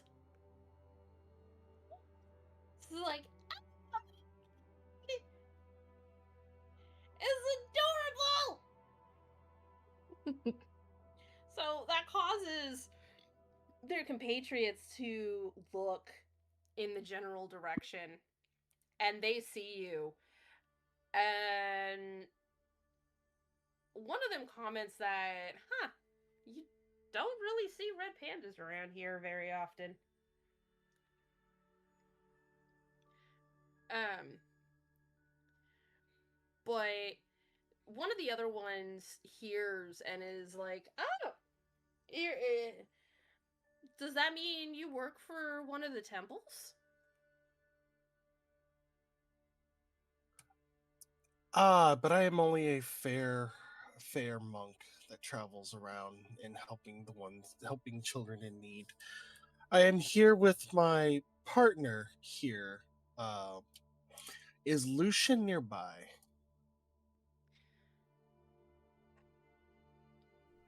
I mean, Lucian's still, as far as I know, inside the restaurant or Yep. inside. Am I like close to? Am I not? Am I far from him or close to him? No, you're at this point. Yes, you are close enough to the restaurant to be heard. Like to be heard shouting, especially that squeal from the one person like got people's attention. Okay. I am pointing at Lucian because I'm pointing a random person. Uh, I'm here with my partner, here to spread kindness around the world, feeding hungry children with just a small coin. If it does allow, uh, if it does allow to help certainty, I can let you pet one of my ears for a fair trade of 1 gold.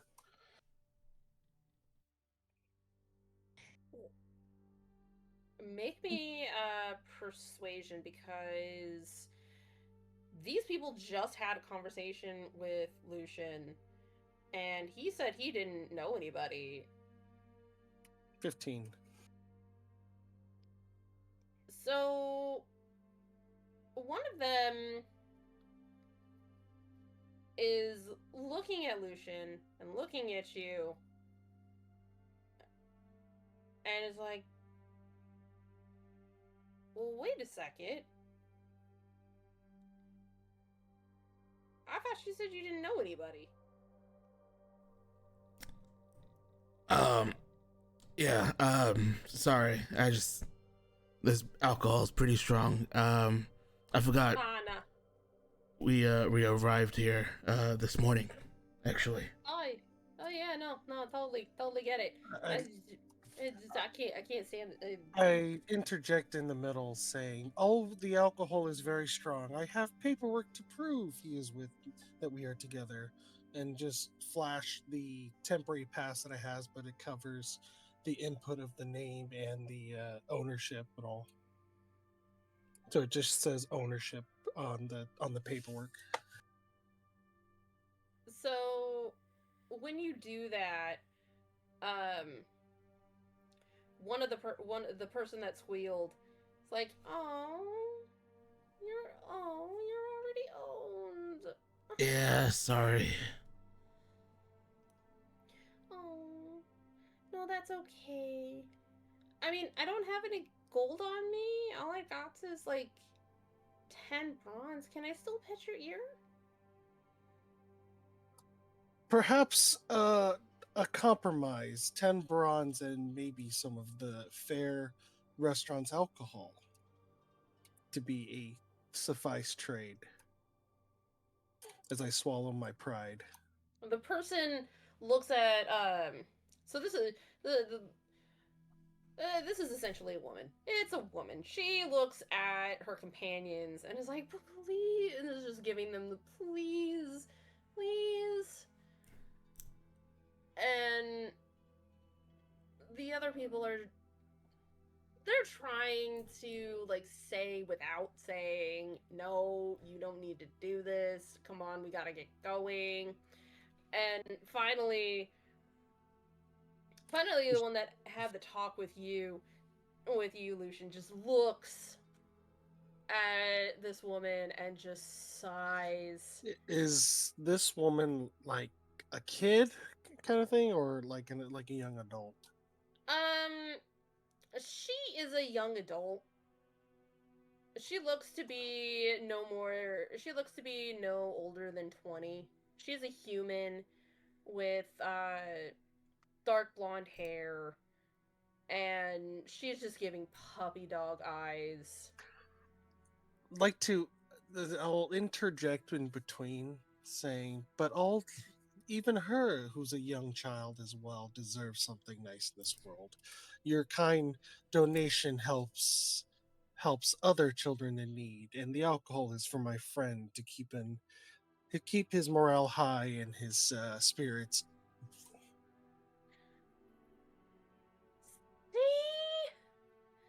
See, Torin, see, even the panic gets me. And Torin, the man that is just sighing and is like, "Oh, we don't need this. We really, really don't need this." She's like, "Come on, please, please."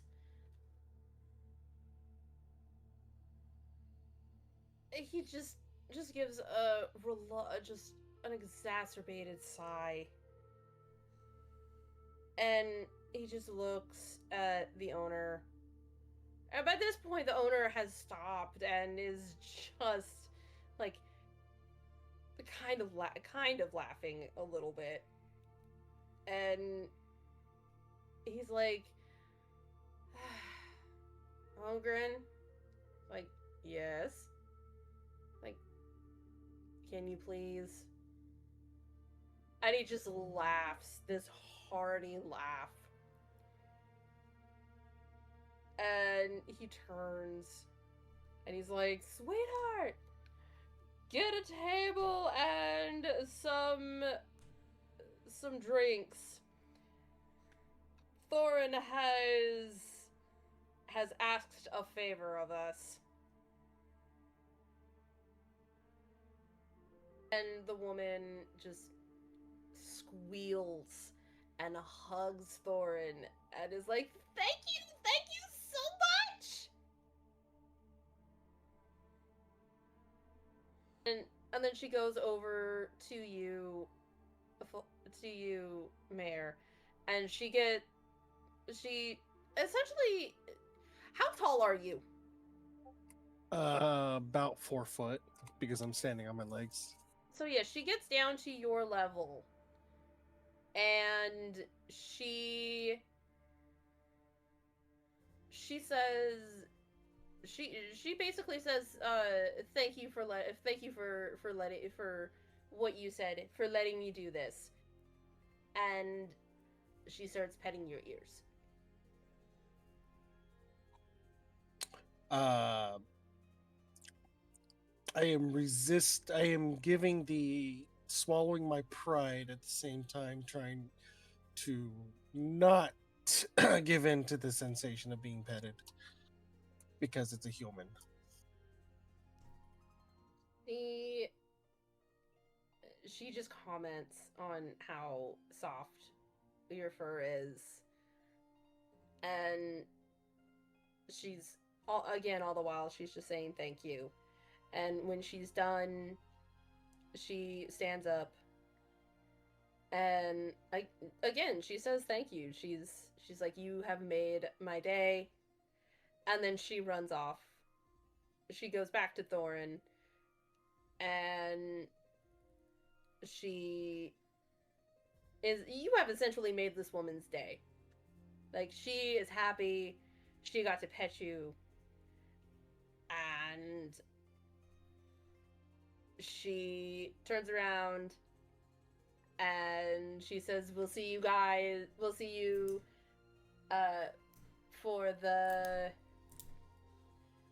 mission, and thanks again for letting me pet your ears." Lucian nods and says, "See you soon."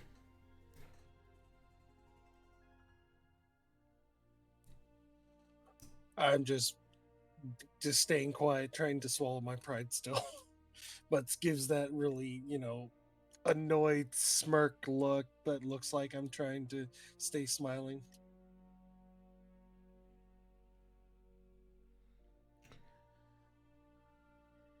I think at this point, Lucian would walk over to what he sees as a red panda and says, "What was that? What was that about? Why are you using me as a scapegoat?"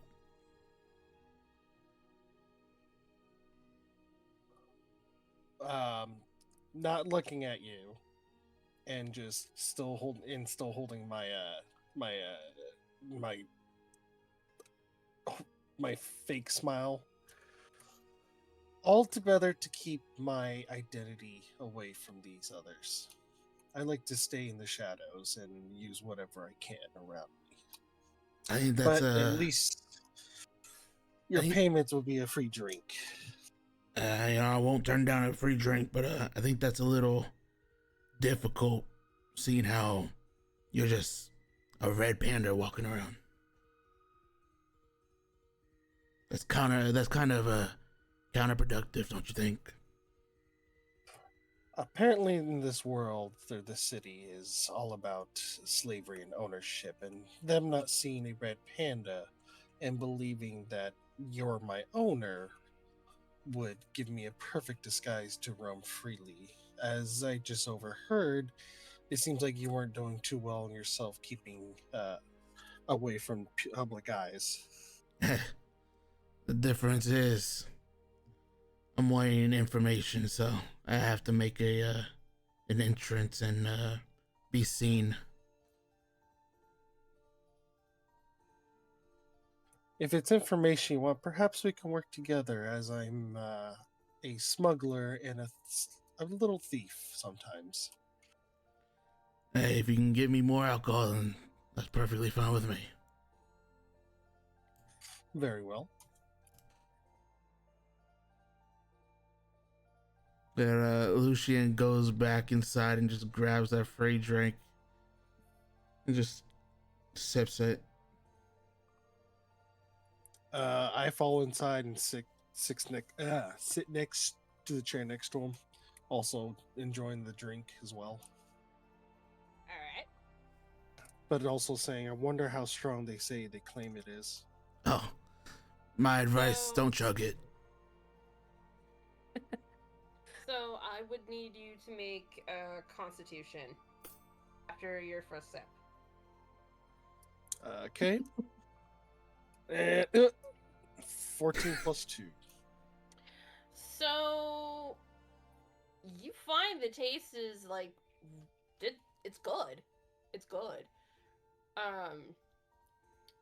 You're finding the effects hitting you slower than what they did with Lucian.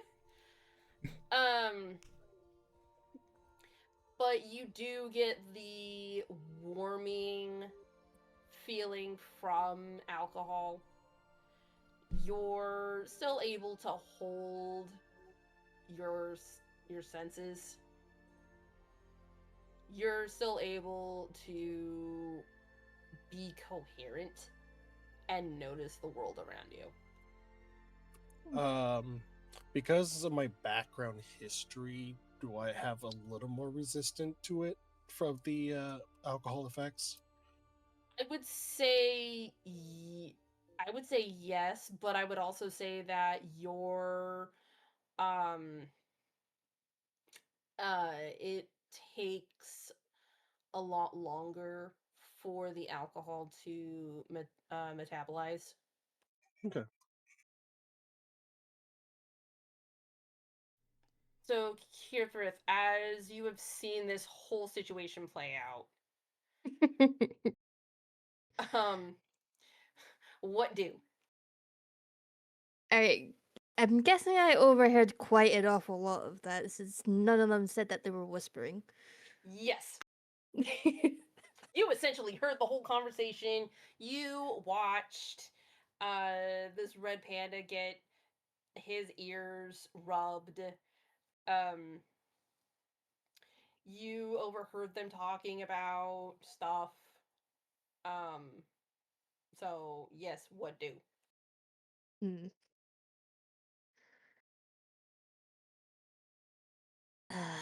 Um,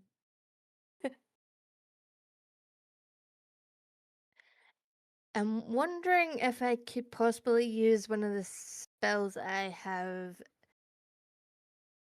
to possibly freeze over their drinks completely so they can't drink them. And then introduce myself.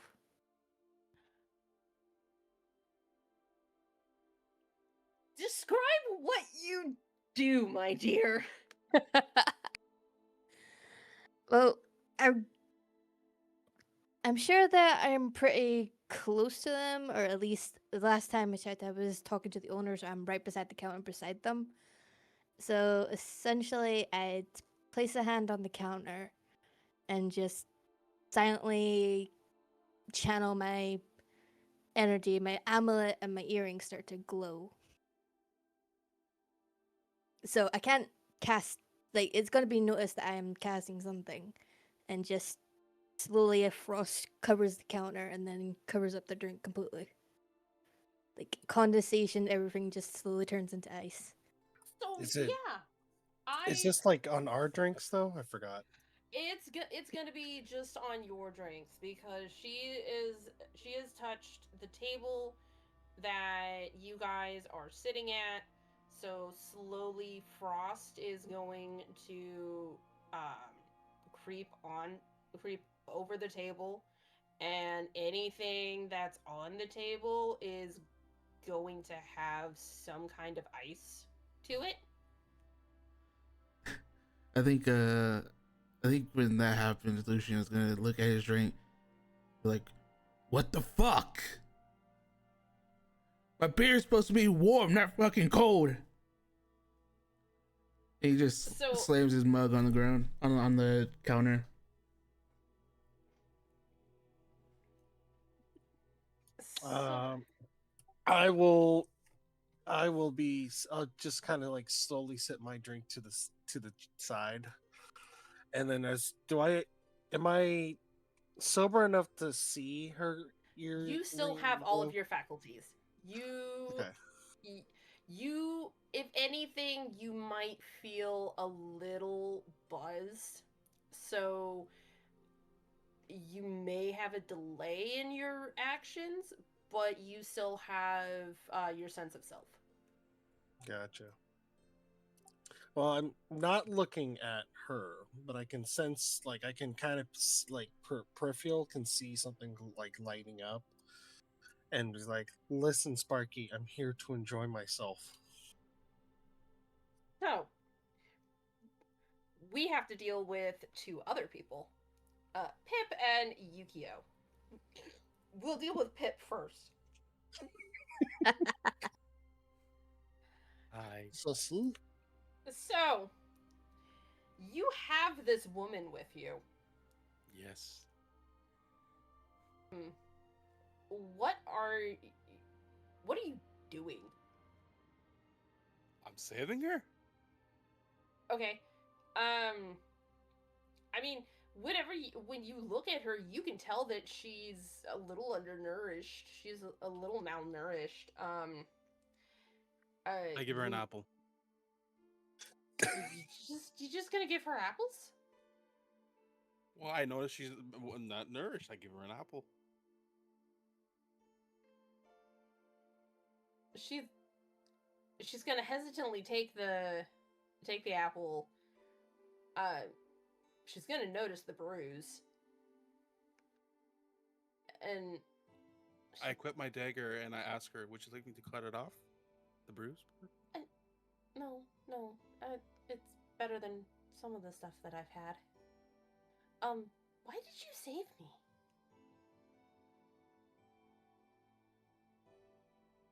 I didn't really like the guy, and second, I didn't like the way he was looking at you. You seemed like a very wonderful person, and you shouldn't be treated that way.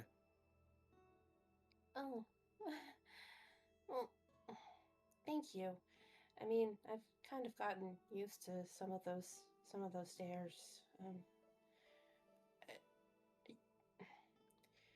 ha- do you have a plan to get this off? And she kind of pulls at the chain around her neck. I got some. I got some tools. I could probably get it off. Uh, yeah. Um. But I think I don't know if we should do that here because Oh no, technically, we'll probably go in the alleyway why an alleyway? so the guards don't spot us. Yeah, that's true. Um, Are you Elvish? I am. I am. Paula Elvish? Do you speak? Uh, she kind of gasps and she asks in Elvish if you can understand her. Yes. Oh my! She kind of starts tearing up a little bit. Um, and she says, "It's been. I haven't heard it spoken in a while." Is your family nearby? Like, do you know anyone in the city, or were you taken here? She says, "No, I was taken here. Um, my village was was attacked. I don't know how many moons ago. I don't even know where I am." I mean, neither. I literally just stumble upon this city.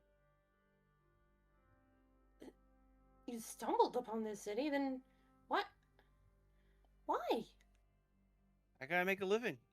I steal things Oh. from the rich, though.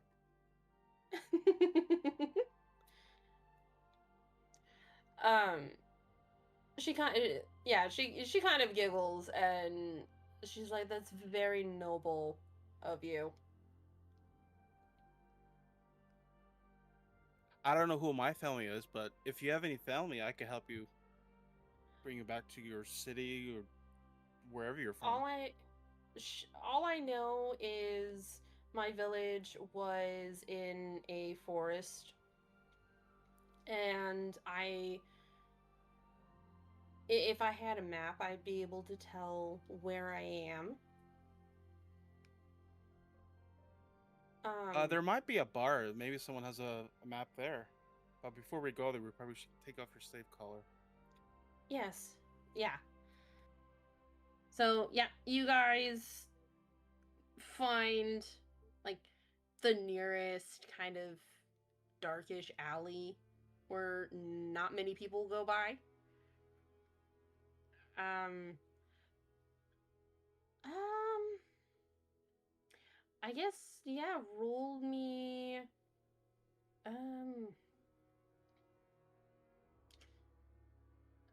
I guess it would be a tools, but would it be a performance or sleight of hand? No, roll me a sleight of hand on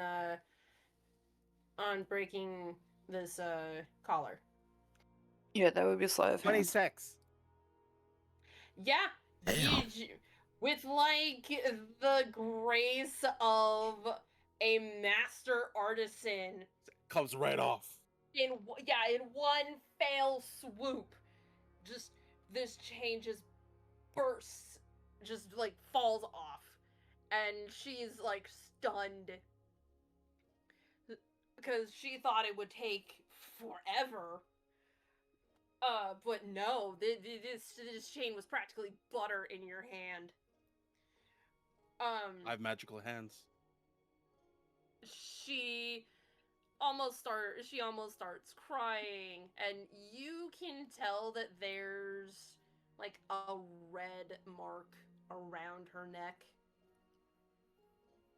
from where the chain had been. Oh no, She does it hurt? When it was on, yes, but now no. Thank you so much. I I don't I don't even know your name. My name's Pipwick, but you call me Peep. Give me 1 second. I think I have something in my backpack. Oh, here. Here's some oil. Just rub it on your neck. It'll make you feel better. I'm sorry, what type of oil is this? Yeah, oil. Just oil.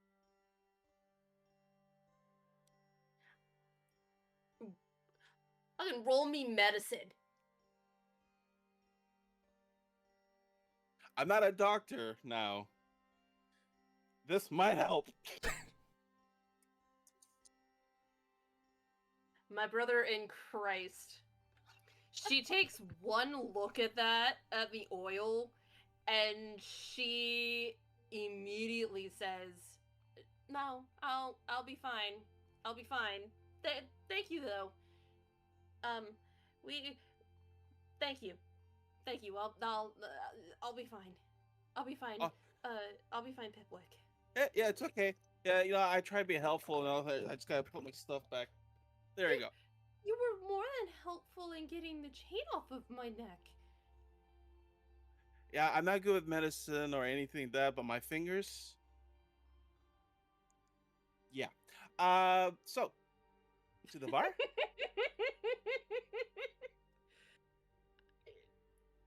she's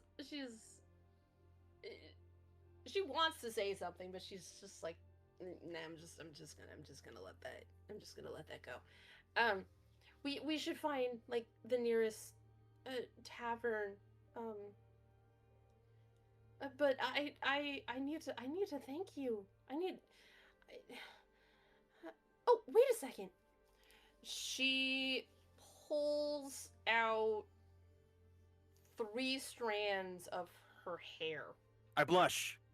And this hair is just this beautiful, oily black. I'm sweating. And yes, she hands the strands to you. And she says, if you ever happen to come across any of my kinfolk, and you show them one of these strands, they'll help you. Or if you happen to find the forest,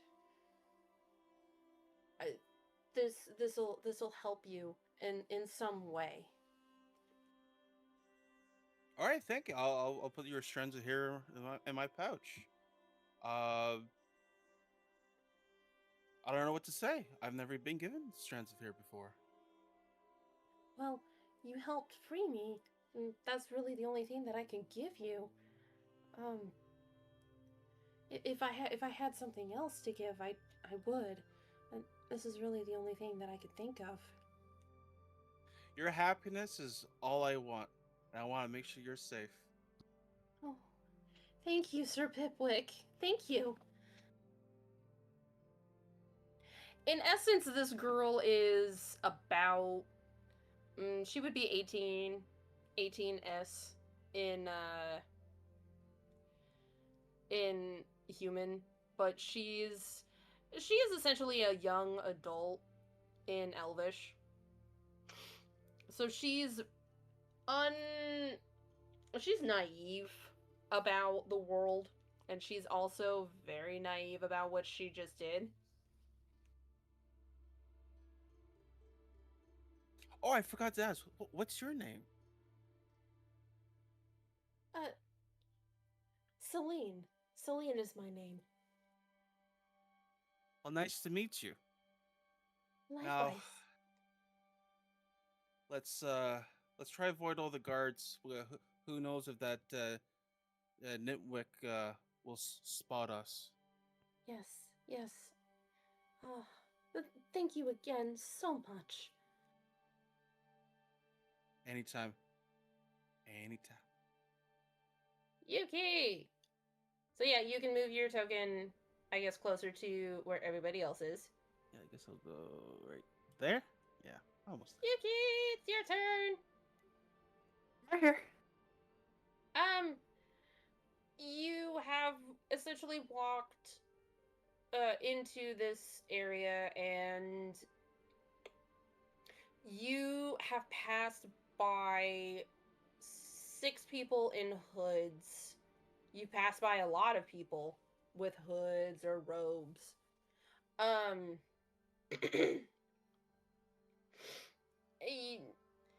You can also get the feeling that this area of the market is where those of where the selling of, in essence, souls is being undertaken. Okay.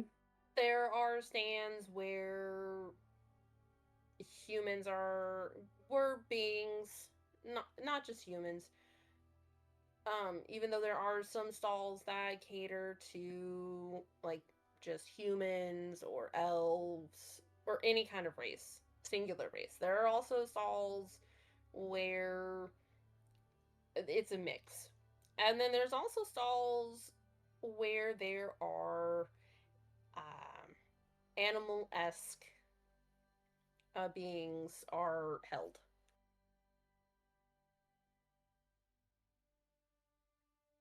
Um, there are cages, and some of those cages are covered, some of those cages are uncovered. And inside some of the cages, there again are um, humanoid animals. Um, in one of the cages, there's a lion, and another there looks to be a tiger, a fox. There's an elephant somehow crammed into one of these tiny little pens. And naturally seeing all this, just thinking to myself, how has this happened? What is going on here?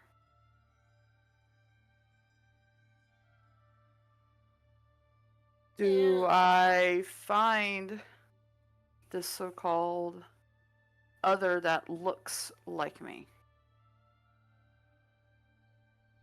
roll me perception.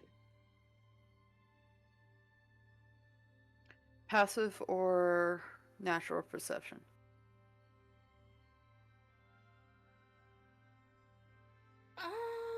Either or. Because my passive is 12. I can still roll natural perception if need be.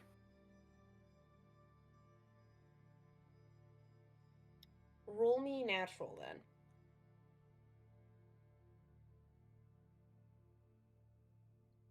Mm. Yeah, with natural perception, you're just seeing what I pretty much described. You're not really picking anything out. Um you may see like a glint of spotted fur, but it's not it's not one of your kinfolk.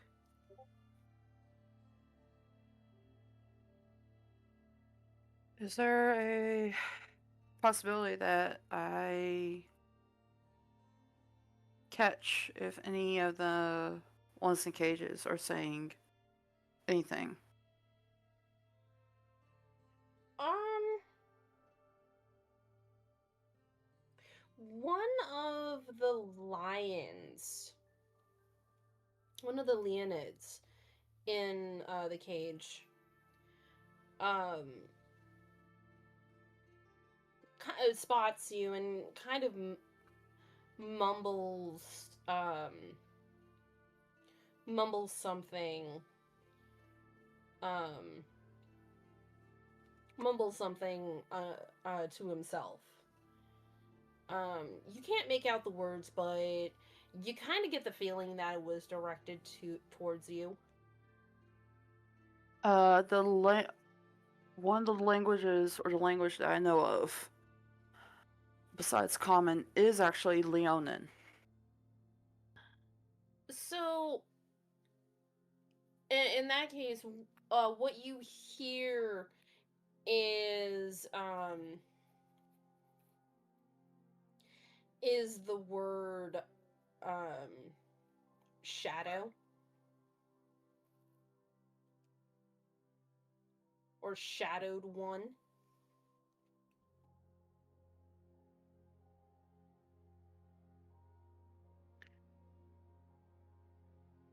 So I naturally move closer, not knowing if they actually see me. But I would like to try to quietly ask them, what do you mean by shadow or shadows? He looks at you, and he's he then like kind of glances around, and he whispers of the uh of the dark river, the shadow uh falls.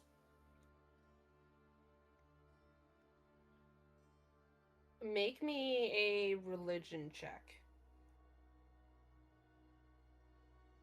Oh God, help.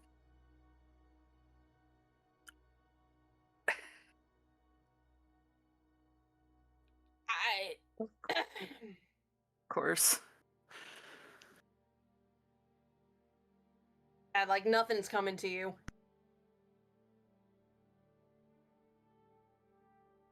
Of course. Even before Yeah. you try to ask anything, like somebody bangs something close by, and he just waves a paw, waves a hand at you, and is just like his signal for you to leave.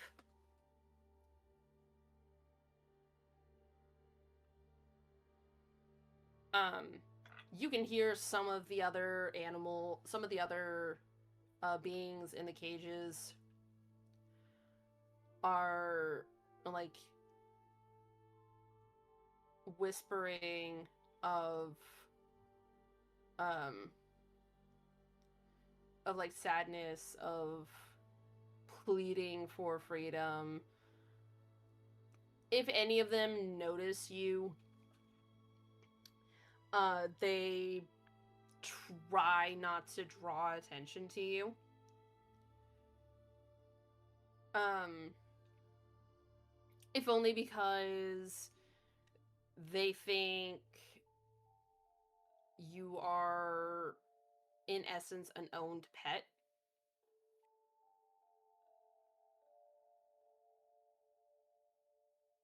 Even though I'm not. Okay.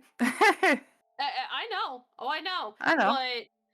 But yeah, that's just what is going on in this situation. And trust me, it will get better. Trust me.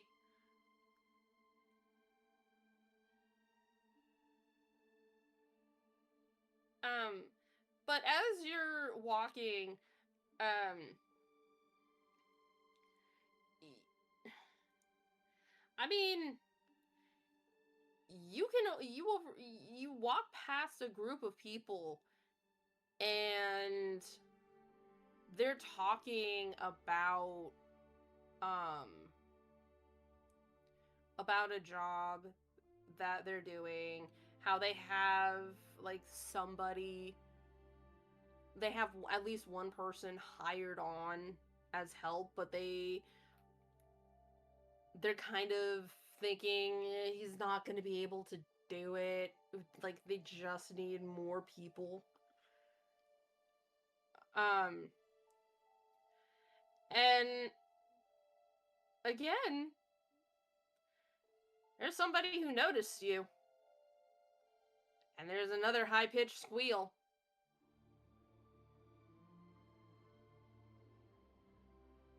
Naturally, I turn towards where I hear that squeal, trying to see who it might be.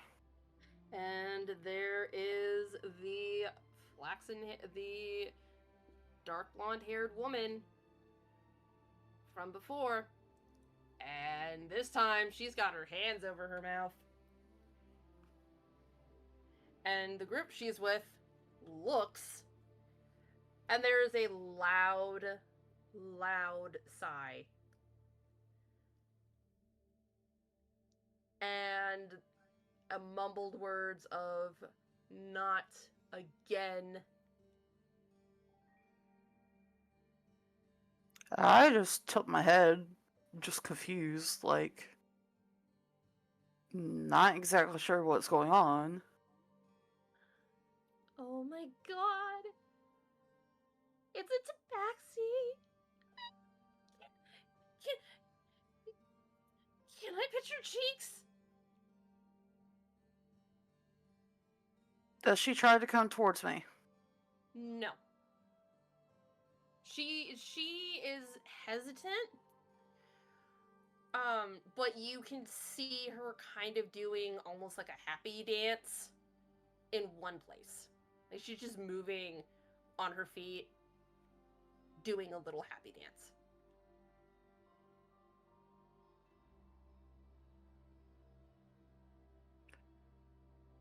I'm just looking her up and down, just confused, but also taking a glance at those around her. Do I notice anything out of the ordinary with them? So she is one of two women in this group. The rest of them are guys. The other woman that is with her is has dark tanned skin. Um and the tanned woman has dark hair. Two of the men that are with them have their faces covered by their cloaks, by their dark cloaks. Um, the other two, one of them has pale skin with almost midnight blue black hair, and the So other raven hair, okay. raven hair, and the other has copper red copper blonde hair. All of them are just like, the other woman is also like showing signs of happiness, and the men are a mix of almost embarrassment and resigned frustration because they know they're not going to get anything done until this woman um either is pulled away from you or gets what she wants. So the guy with the raven hair looks at you and he walks up to the woman and is like, I humbly apologize for how my compatriot is acting towards you. We we ran into another almost like you, and uh she acted the same way. I cannot. Lilia, why are you acting like this? And Lilia looks at the man and is like, because she's adorable, and adorable things need to be petted. And I want to pet her.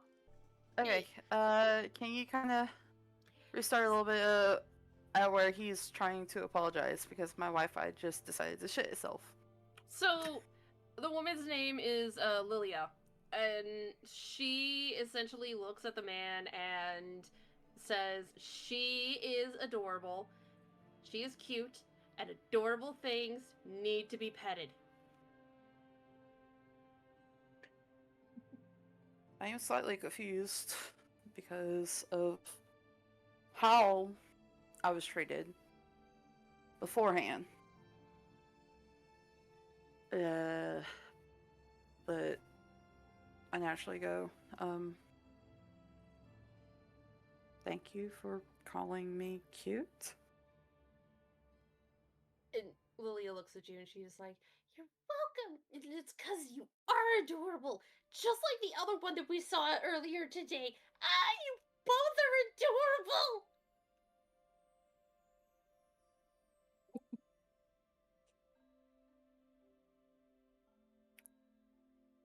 Uh-huh. Mm-hmm. At this point, has she tried to step closer? Or No. And if she did, the man that is with her would hold her back. And the man again is just like, I'm so sorry. Um, there's there's a restaurant nearby. I just tell the owner that it's on me, Theron, and he will get you like food and drink. And this is my way to make up for how she is like acting at the moment. it's no trouble, really. I'm just not used to it. He's just like, yeah, no, totally. Come on, Lilia. No, I don't want to. She hasn't given me an answer yet on if I can pet her.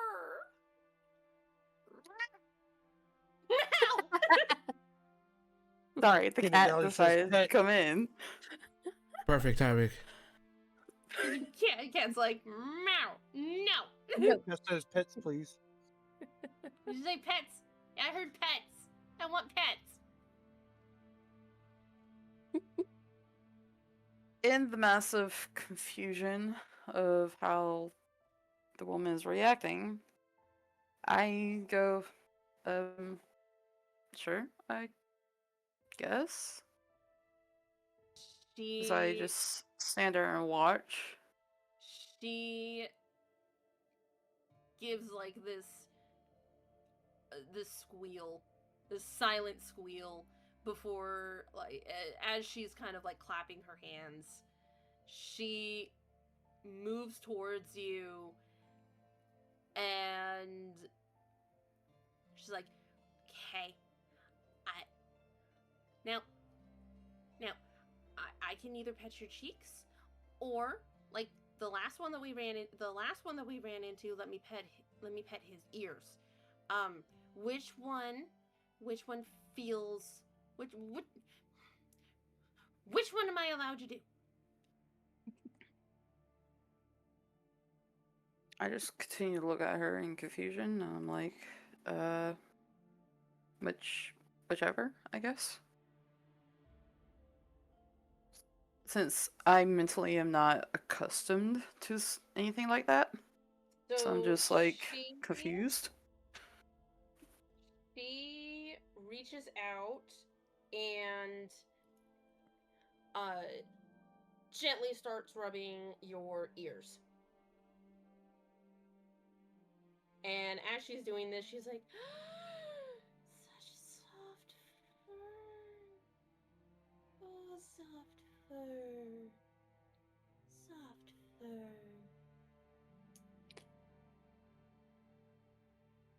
I stay there for about a few seconds, and then slowly back away, saying, "Thank you. Well, I must be off." She looks at you and as you back away, and at first she's a little bit sad, but then she's like, "Okay, thank you so much for letting me pet you. Okay, bye-bye." And she turns around and goes back to her group. And the man again looks at you and is like, again, I'm sorry for how she acted. Yeah, please, yeah, I'm sorry." I respond with, "May the goddess of the hunt guide and protect y'all," as I turn to leave.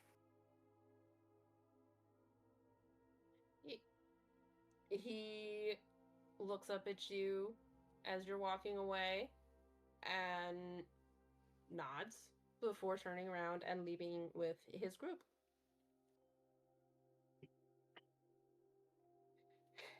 And again, as you're walking, it's possible you might run into a yeah, it's possible you might run into an elf with black hair walking next to somebody else. But in any case, y'all, the two of you, technically the three of you, are now near a restaurant, and you hear shouting. You hear somebody shout, "What the fuck?" I'm so curious. I'll go look. I'm just curious, but groaning at the same time, knowing that something might happen. Might as well see what's going on.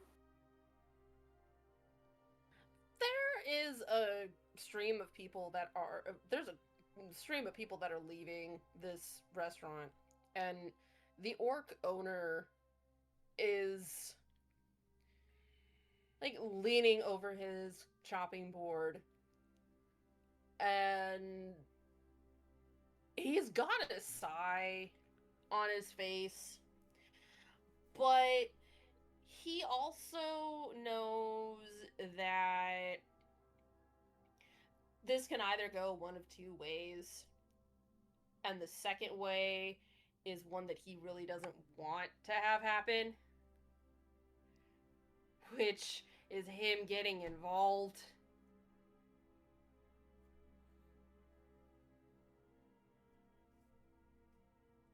So, at this point, if Pip and Yuki look inside, they will see a scene. Oh, I'm curious.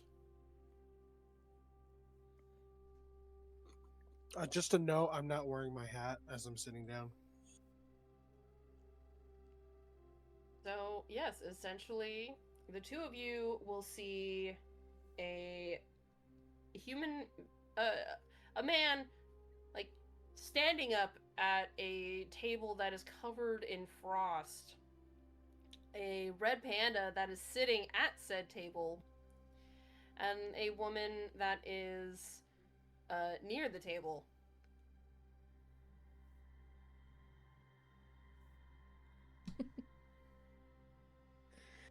I think at that point, with Lucian standing up,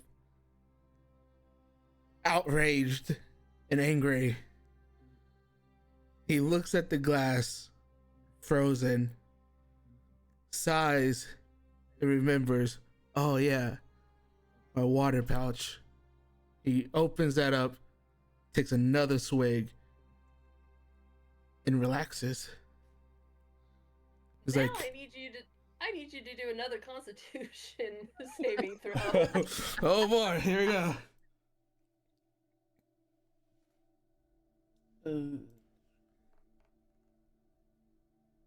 Oh. Oh, so He's this too used to it now. yeah, this time it doesn't hit you. You're not hit hard by the alcohol because you're still feeling the effects from the first two drinks you had.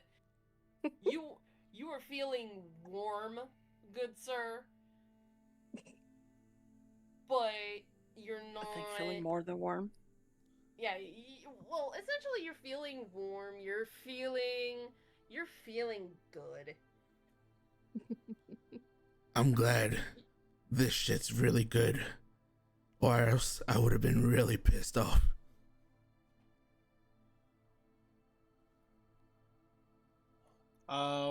Is the drink, when you say it's frosted, is it frozen now or is it just cold?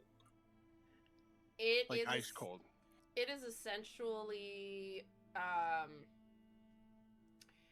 it's essentially that ice that we get after the first snowfall. You know, the stuff that's almost melted but then refrozen over. The crunchy. So it's like So it's like slush, Yes, top slush. Okay. it is. Yeah. Um, I like to use my. I like to lift Kitrus's hands off, like just one hand, just still sitting there, just kind of like hands off, and trying to take a sip, and telling her, "Listen, I'm not here for pets anymore. It'll cost you, but I'm here to enjoy my drink, and like to take a sip, and like if it's does the cold hit me or does it not?" Make a Constitution. Make a Constitution saving throw.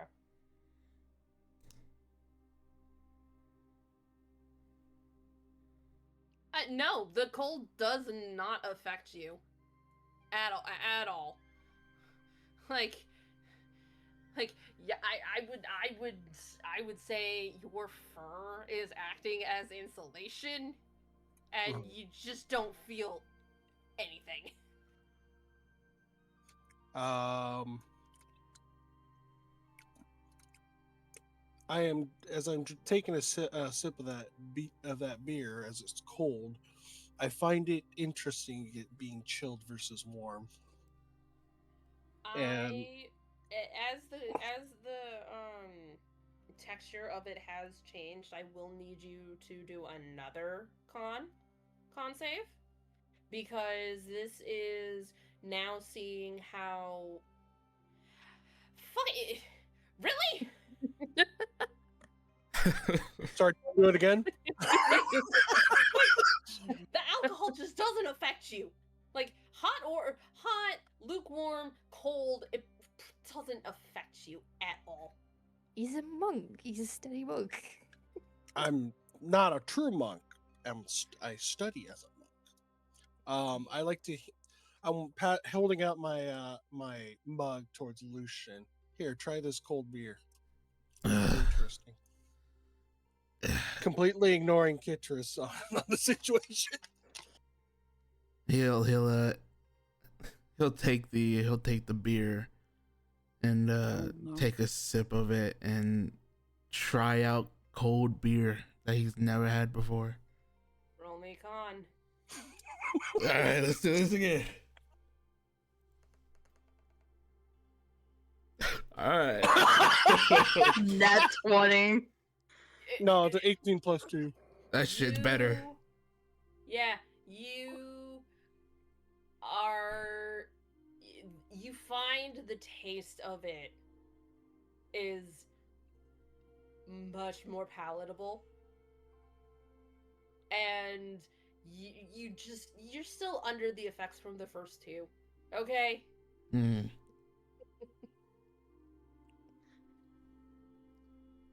So, Kithris, what do you do in this situation? You have two men. One of them is essentially drunk in front of you, and the other, they're just not paying you any mind. Basically, give him the finger. Don't care.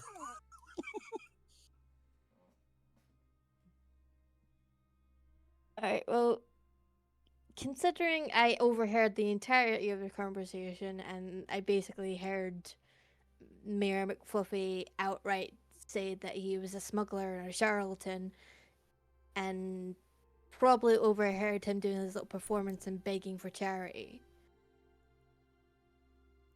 She's just basically overheard him admit to being a charlatan and trying to get money from people and saying it was for children when it's clearly not. So she's rightfully pissed off at this point because he's basically been robbing people of their money and trying to claim it's to help children when it's not, since she already worked closely with the temple. So this is, in a sense, a form of like righteous fury. Yeah, she's extremely annoyed that he's basically been taking advantage of children and adults that are falling for his little lies. She doesn't really count the drunk guy as much of a threat, since he kind of looks like if she just gave him a shove, he would fall over. she's not wrong. So she doesn't really count him as a threat, and he now seems pretty happy with the fact that he's got a chilled beer, so she just kind of discounts him as a threat, but she would look at the red panda and go, "You absolute charlatan! You've been robbing people blind saying it is for children when you're not part of any temple." I turn my head towards her, eyes closed. How dare you make such accusations? Unless you have proof that I am doing such deeds, I think it's your word against mine. As I've already helped this little girl earlier with a free pet and a smile. Excuse me? You weren't whispering when you loudly declared that you were a smuggler and occasional thief, and your little performance didn't feel much. Have I not given charity? I've given this man a free drink, a girl a little happiness with a smile for a pet. You Is sure that That did. is my not gestures? charity. That is self-serving to the highest order. Unless you are the town's guards and all, I see no evidence of these accusations. The tavern heard you say that you were not a good character. I like to stand up. I'm standing up. Paw slapped on the table, shouting out, "If I'm not a good person, then here, tell me, everyone," as I'm shouting to the tavern. Who is she to judge me? There's not many people left in this tavern. Oh, the awkward silence. Like once Lucian stood up and yelled, "What the fuck?" A majority of the people kind of got the fuck out of Dodge. So I'm just standing there like an asshole.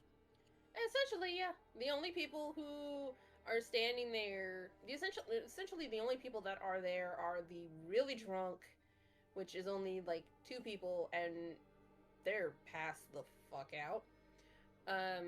The barmaid and the owner. And I asked something, since I've been in the city for about a year, would the barmaid and the owner possibly already know me? The Or have seen me around? Barmaid possibly, owner not so much. So as I'm standing up and shouting out, "Who dares to judge me?" I like to wait. I open my eyes as I notice that everybody's empty, and I'm just kind of playing it cool. I'm just waving my hand out. See, there is no one to judge me or to tell me otherwise. As I'm just waving out and pointing to an empty tavern and a couple drunks. Can I ask, like, is he on a stool or sitting on a stool right now? Or is he trying to stand up on a stool? Technically, I'm just like looking over it in a way. So are you standing on the floor, or are you trying to stand at her height? Or technically would be standing on a stool because I had to slam my hand on the table. Because if I didn't stand on it, I couldn't hit the table. So technically, I'm trying to get her height, basically. Okay, I can't. I want to do something, but I'm not sure if I can pull it off. What do you I want don't to do? know. I don't know if it'd be a performance or that, but I want to be able to like put ice on the stool and say something like "Don't slip," and just watch him slip and hit the floor. I'll That basically would an be attack. performance. Mm-hmm. Would that also be an attack, right? If it does go through. Technically, I'm not that would be an attacking you. acrobatic challenge. That would be an acrobatic challenge for you to see if you land Stay on on your feet. Okay. Technically, it's not an attack. All I'm doing is just putting ice on your stool and hoping that you slip. So this isn't an attack. This is her performing magic to make it seem like you slipped and you doing an acrobatics move to see if you land on your feet. All right, you first there. Don't know if I'm gonna be able to. You said it was a performance. Yes, ma'am. Mm-hmm. Please. I don't have any proficiency. It's fine, just roll. Uh, You got this. I believe in you. please, please, please, please.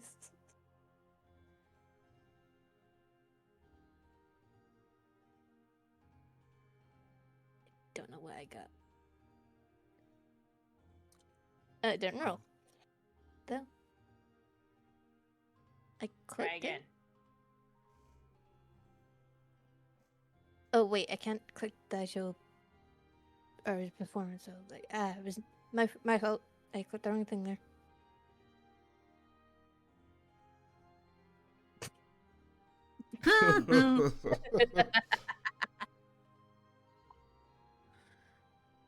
Careful now, he wouldn't want to slip. I'm doing athletic. Was it athletic or acrobatics? Acrobatics. Acrobatics. 14. So, you.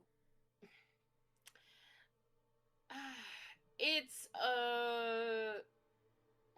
I'd probably say I slipped but catch myself. yeah, At but least you don't land on your feet. I'm gonna say you land. You manage to save yourself, but it's a fail. So it's almost like you did like a Superman landing, but not as cool. He lands on his face. No, he doesn't land on his face. He would land on his face if it was a 1, but this is a kind of pass save or pass fail. So he passes, but he also fails at the same time. You know that He scene slips. where it's kind of like that scene where people like fell off the building, but they just can't stand up like nothing's scathed or hurting them, like that kind of save. Yes. But then gets smacked later. Yes. So, yeah.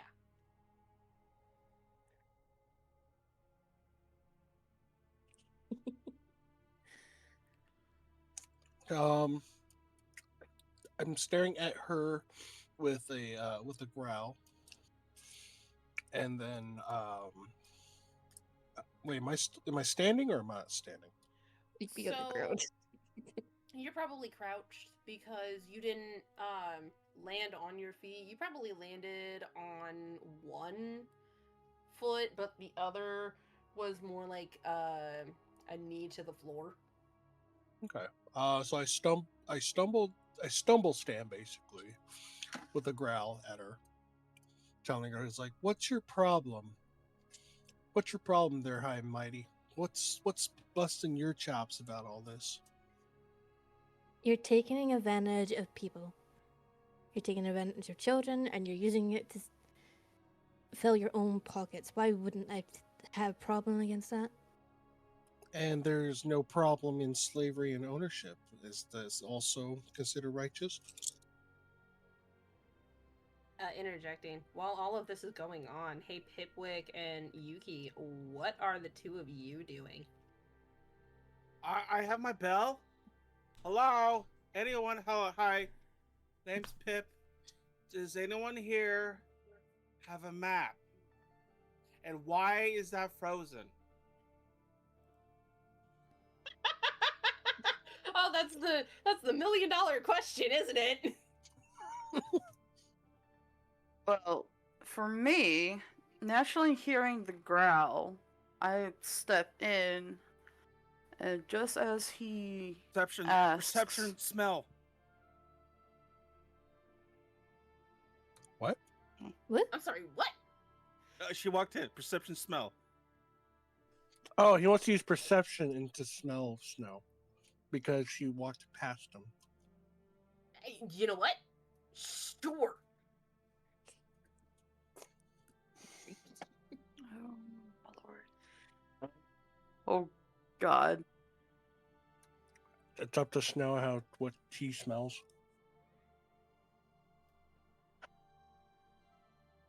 The scent that he catches is naturally of a forest, but there is a slight hint of that crisp smell of snowfall. Because she is a snow leopard. Tabaxi. I quickly look to my right and I see something I've never seen before, and I squeal.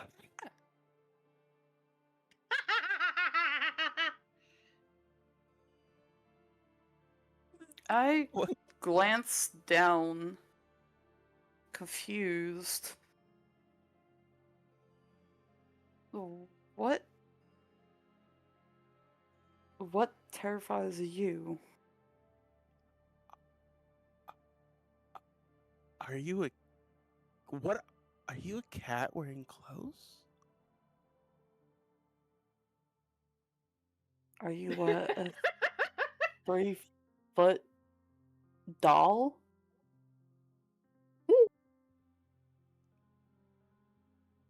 3 foot? Yes. Doll? No.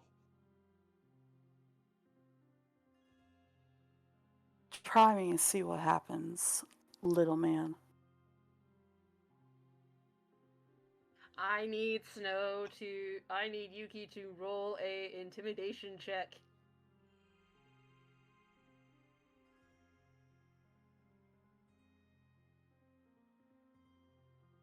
Ooh. Ooh, spicy.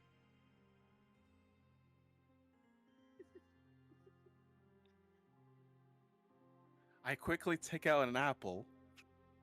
Is that your fucking ass? I throw the apple, but not hit her, but distract her with it. So attempting to miss. Deception. You're attempting to use With an apple. as As a deception. as a distraction. Wouldn't that be a deception? Yes, But- yes, ma'am. That is deception. But don't you have to roll an accuracy if it doesn't work?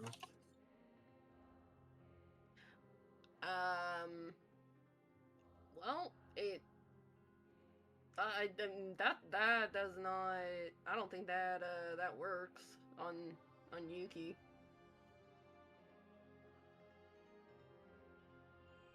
As I throw, and she doesn't look away, I jump on a table, then jump towards her. Do we I- actually see this happening? Is my question. Now, this is You guys are in the same. You guys are in the same room, so You yes. hear commotion Yeah, of a little doll jumping around. So the only one. So yes, the three of you can see this happen. It's up to you guys whether or not you're going to pay it any mind. I mean, I'd rather roll to see if he noticed them. I mean, I know that Then Lucian is drunk, so the question he He's really, Lucian- not paying any mind. okay. yeah. So if Lucian wants to pay any attention to it, yeah, he'd have to do perception Roll with for- disadvantage. Yeah. But Well, in Wait, retaliation, sorry, in retaliation, I just sidestep. So do I roll acrobatics? Not even. yes, Okay. I Pip just would- sidestep to the side. Just Pipwip would roll acrobatics, and McFluffy and Kithris would roll perception to see if any of this is happening. Okay. the fuck you do with the goddamn 21 for acrobatics? What the fuck? 19. So yeah, McFluffy is really McFluffy notices this really fast. Kithris, I'm too furious. I'm too yeah, furious. you're too in your anger. Blind You're too in your fury. feelings. It's blind fury. So Yep.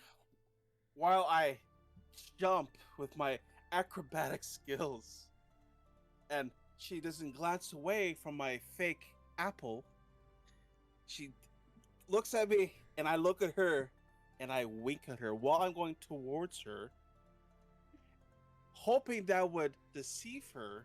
But when I wink, I guess she rolls. Or what do I roll? You would roll performance. What is the goal here? Yes. I- Acrobatic. Oh god. What is the goal? You'll see. That is the question. What is the goal here, Jesse, that you are attempting to do? I got That more you are apples. apparently I got more apples. succeeding. You have 3 apples left. Last I check. have 3 apples left. Okay, it's gonna be 2 in a second. As I distract her with my glance of my wink, I use my I'll do a roll for sleight of hand and take an apple and place it on her chest while I go by her. Oh You reach her? my god. All that effort just to give her a damn apple. How Holy tall is shit. how tall is Yuki though? No. Yuki is 5'6". Jesse, why? I shall not be intimidated. And the question is, does she does Yep. Yuki does it successful on Yuki because he has a height disadvantage? There's- Acrobatics? I mean, The acrobatics is if he actually pulls off the jump. The performance is for the idea of trying My to wink. distract me. Mm. He was standing on a table too. I Oh, jump that's on the true. table, then jump towards her. I'm short. She's tall and like a hairy cat with claws. I'm gonna climb on her. you know what? Wow. What? I now this is all up to how Yuki like okay, so you have successfully jumped onto the table and jumped towards Yuki. It is now up to whether the apple sticks or not, On her And chest with her robe. and that is all on Yuki. Well, as a retaliation to him jumping towards me, I get the personal feelings or the haunted feelings of my past coming after me with what I've experienced. Yeah, So you naturally, I would growl in defense. Yeah, so you would have a reaction to him jumping towards you. Don't forget about the wink. Wink aside, it's the action of Pipwick jumping towards Yuki. I would say that would be a reactionary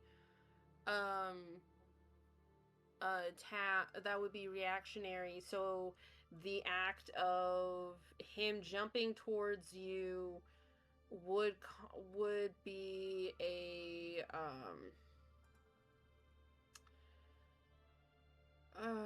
I want to say that's going to be a check against both of you, because it's going to be an acrobatics check on both of you. One, to see if Pipwick is actually going in the direction of Yuki, and two, if Yuki is quick enough to move out of the way of Pip launching himself at her. Do I roll again, or is my roll already done? So I just need the two of you. I would need the two of you to roll. Yeah. So the both of you would need to roll acrobatics against each other. This is almost like a Are you grapple. ready? Are you A ready, grapple? Snow? Wouldn't that be more of an armed strike in that sense? No, it's gonna be like a grapple, but this is just you two like doing an acrobatics off. All right. Ready when you are. It's gonna be your cat-like reflexes against his maniacalness. All right. Ready when you are. Ladies first.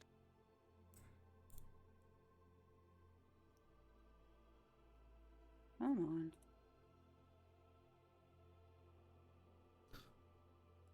The dice just not like me tonight. Oh God. No. Oh no. Oh. The dice just not like me tonight. But that's fine. All right. I guess this means his plan worked. Yeah. This is just to give her an apple. The bruised apple is on her chest. I land. She looks at me, and I said, "Have an apple." Could she counter though? Nope. I already placed that. I already did the slave hand.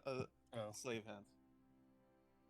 Because okay, it's the idea that he jumped, I froze because of The wink. quote unquote PTSD.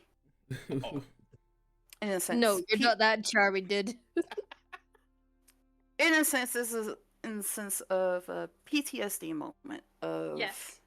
he pounced, quote unquote, or tried to come at me. Yes. My mind triggered the fight or flight, but chose the frozen option for a split second. Yep. I'd like to point out in front of Kitris that there's a guy, Pip, look like that he's attacking that innocent girl. Since I've noticed, since I'm watching them. You can do that, and now Kitris can see what's going on. Inadvertently, you probably would, because you spoke about that also in front of Lucian. I'm gonna say he also gets to notice this as well. I just wanted a drink.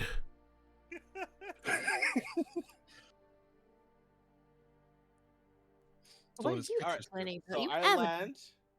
She turns around, and I give her the thumbs up, and I say, "Have an apple." Then I walk back to the elf.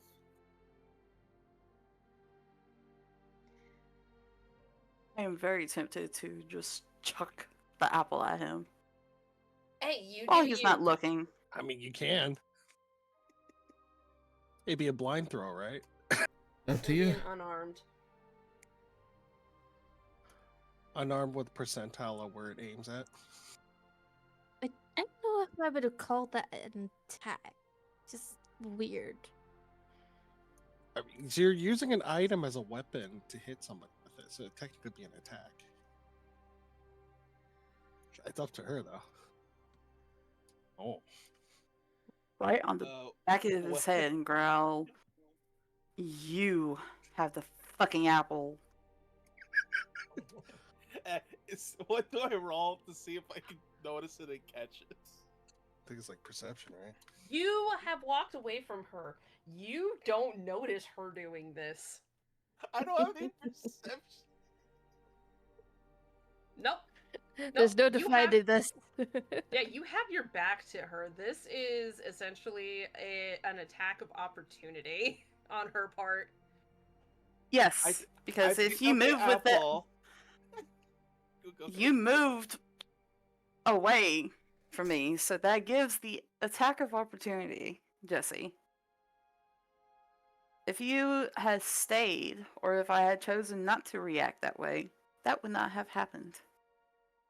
I pick up the apple, I brush it off, and I eat it. You do you, boo.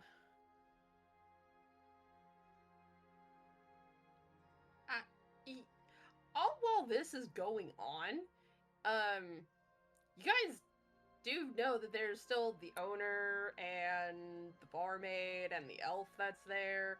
Yeah, the owner, he has had enough of the shenanigans, and from under the bar, he pulls out a mace and just sets it on top of the bar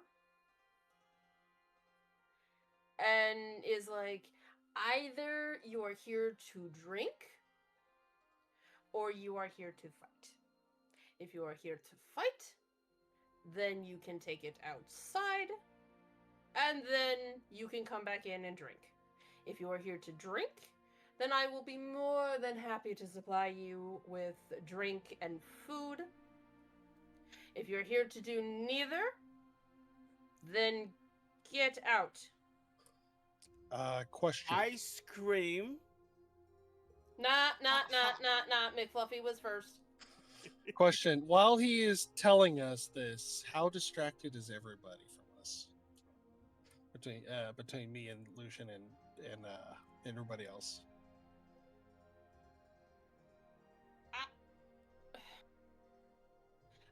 No. This caught everybody's attention because it was a loud thunk on the bar. No, well, I'm asking is this. I like to attempt to sneak away from Kitris. I know there's only one entrance, so I like to try to keep my distance from her.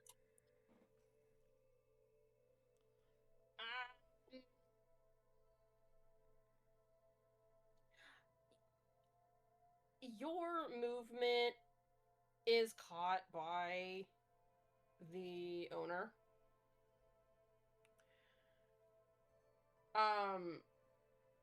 And he is looking at you. He is pretty much looking at you, being like, what's your choice? What's your choice there, Panda?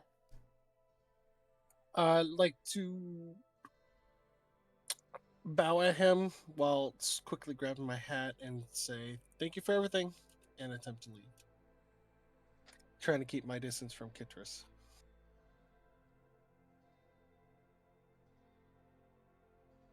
I mean, technically, aren't like,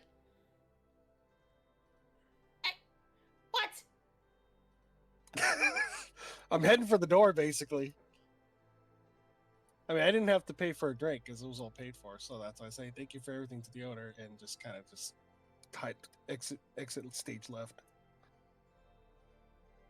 I have a possible question. Yes, I have possible answer.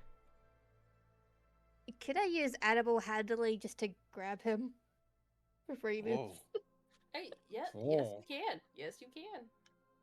Don't I get a chance to dodge or miss? Well, I don't know if it'd be animal handling or nature, but I would assume animal handling. Technically, I'm an animal. Technically be yes, it would be technically animal handling because he is, in a way, an animal. He is Yes. a red panda.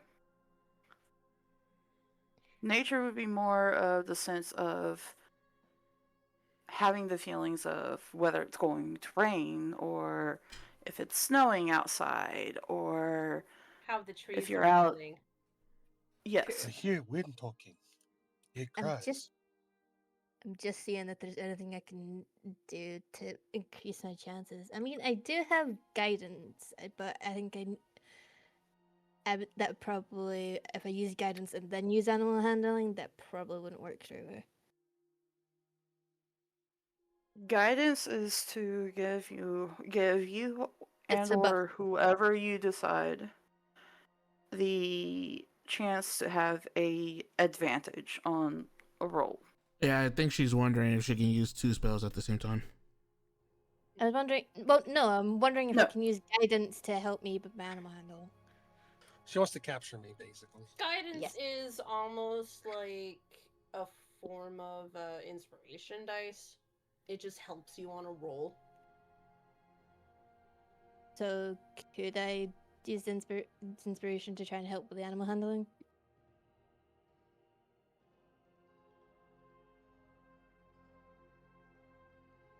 According to our audience, guidance is a spell handling, isn't? Guidance gives +4 in a skill check. So there we go. I mean, it says you touch a willing creature, choose until the spell ends. The creature adds 1d4 to any ability check. I According mean, to the actual. you can use it on yourself. You are willing a creature. True. So I kind of want to use guidance and then animal handling to see if I can grab him before he goes.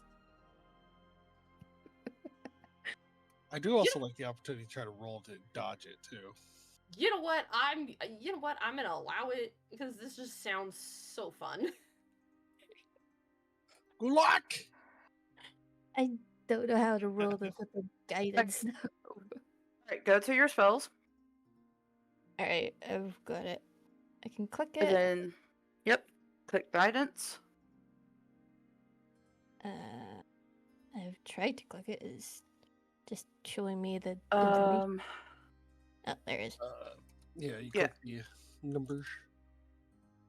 It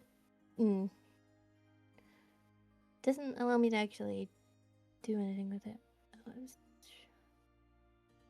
I can click it, but I don't know if it actually gives me it. Okay, what you actually do is, in this case, roll the animal handling, but Okay. add 4 to it. Okay. Yeah. Here's hoping this actually works, because otherwise this is going to be a horrible roll. I just want to see if it actually gets used on somebody else if it misses. It's me. Okay, you got 16, then you plus 4. 4, so that's 20. 20. So Yes. yes, it works. Can I attempt to dodge whatever she's trying to handle? No. If you do, I want to say that this would be, in essence, a wisdom saving throw. I mean, can I attempt it? I mean, technically, Yeah, she's no, trying to you catch you can me. you can you can tempt it. You can attempt it because this is going to be a wisdom saving throw. I want to say because you're essentially trying to get away from what would essentially be considered mind control for animal handling. Okay. Let me know when you're ready. Go ahead. Ugh. Fuck. It was at an 18. failed. I like to curse at her in Abyssal as she catches me, Oh. saying that this is abuse. Okay, why? And I am not an animal. Again, why are you saying you'd like to? Just act this shit out. So I'm yelling in Abyssal as she catches me. He's like, unhand me. This is unfair. Untrue. Okay, can But I... Sounds. Can I... That's all I'm hearing is Fair. guttural sounds like, what the fuck? Oh, that's only if anybody knows Abyssal, though. That's the I question. don't. That's why I'm like, what the fuck? Just staring at him like, I don't know if I would recognize it via, like, for my studies. But I don't speak it. Yeah, no. You would recognize it, but yeah, no, you don't understand. Unhand me, you wintered witch. Are 'cause you that's all I saying know. that in? Are you saying that Abyssal. in? I'm your still s- cursing in Abyssal. Ah, okay. Okay, can I whisper in Celestial, be still?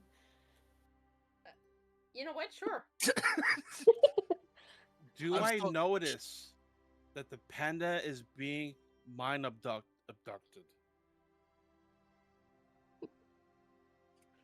I don't know. Do you? I don't know. I'm just throwing a tantrum. That's all I'm. That's what it looks like. to you.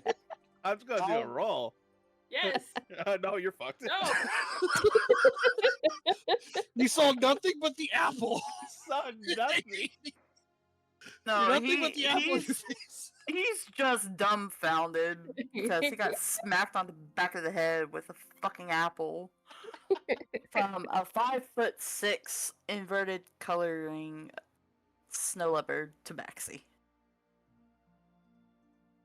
Sparkle Jaguar. There you go. I have a question. If I use lay on hands, purify poison, will that get rid of the alcohol that's in my system? Alcohol is considered a poison.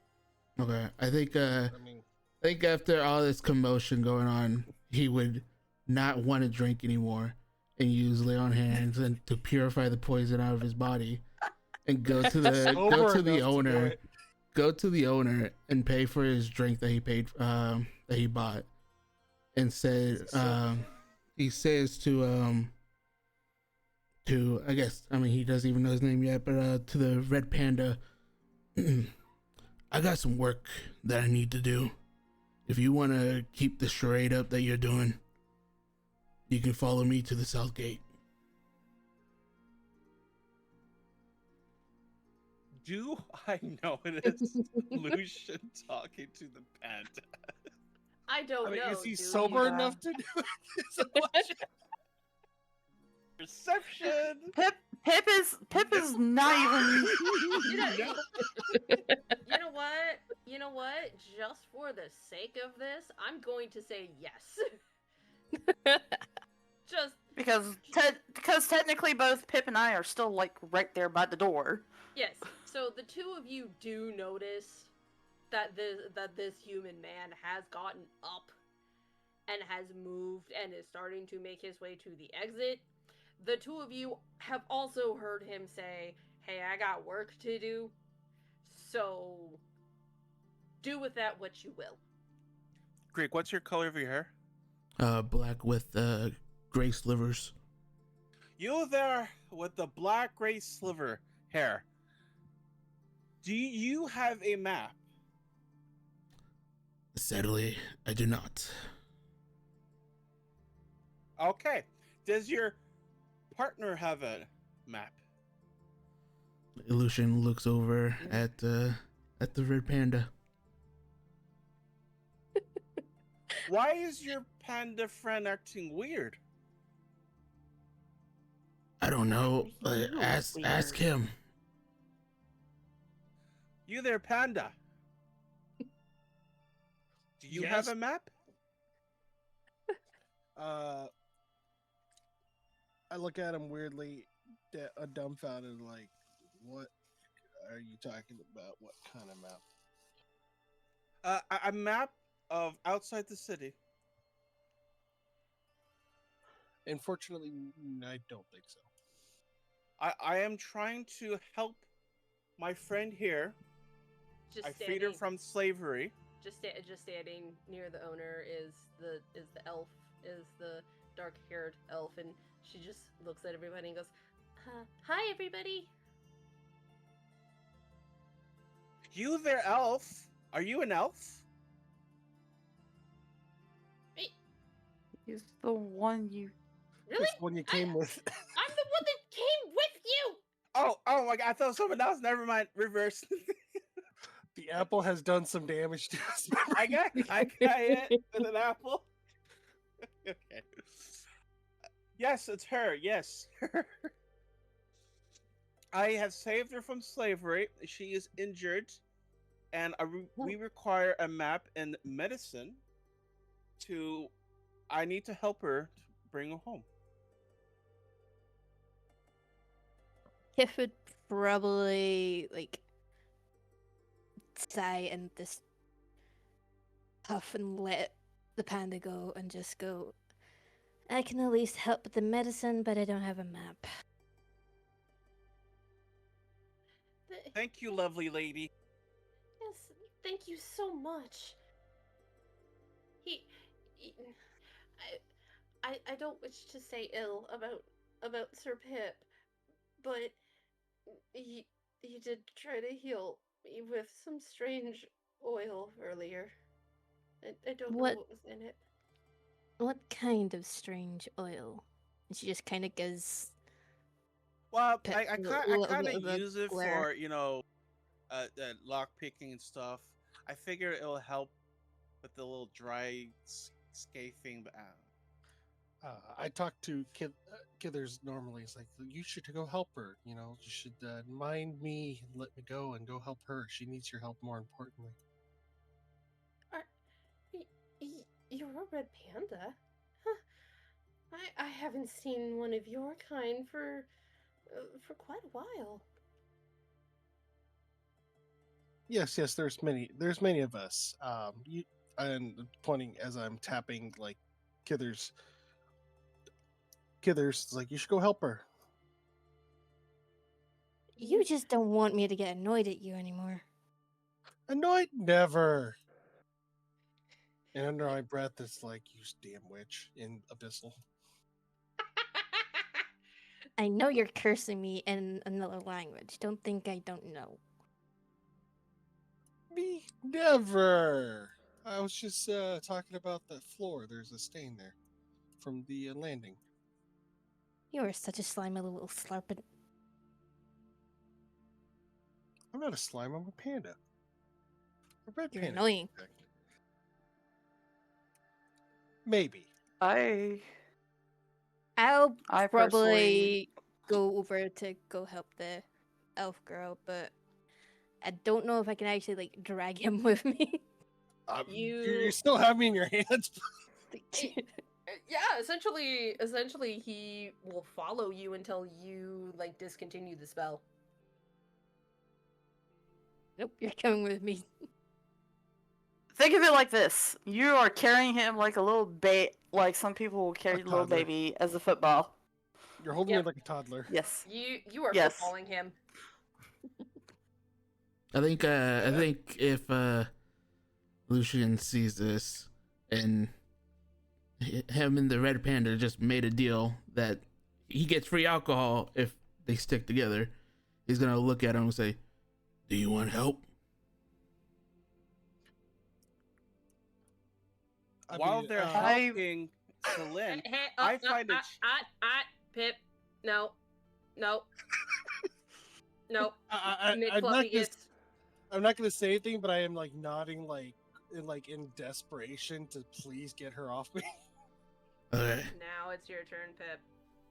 I grab a chair and I stand on the chair and I just stare at the white-haired lady helping Celine with innocent eyes. All while this is going on, like again, the owner and his daughter are just looking at all of you. And then the owner looks at Lucian and is like, "Well, you have two job options. Either you can take the elf back to her home, which is in the northeast, or you could go and do that job for that group of people." So, babysitting or those random people. Yep. Oh, good sir, I don't have any money, but I might have enough to buy everyone here a drink. Okay, I'm in. Same price?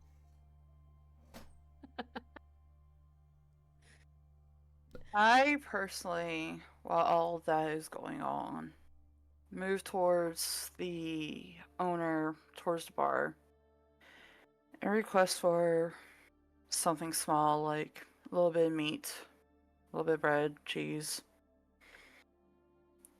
and just Listen, I have meat. I have cheese. I have bread. What kind of meat do you want? I have lamb. I have You don't have cat. I have beef. I have Chicken meat. chicken.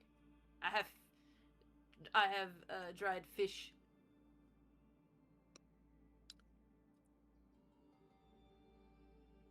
the fish will do, please. Sounds good. While she's interacting, can I look into Kitra's pockets for anything? You freaking dare. You're holding me as a football, like under your arm, so it's not like I can do much. Yeah, I mean, you can't So- do much, so you can't move your damn arms.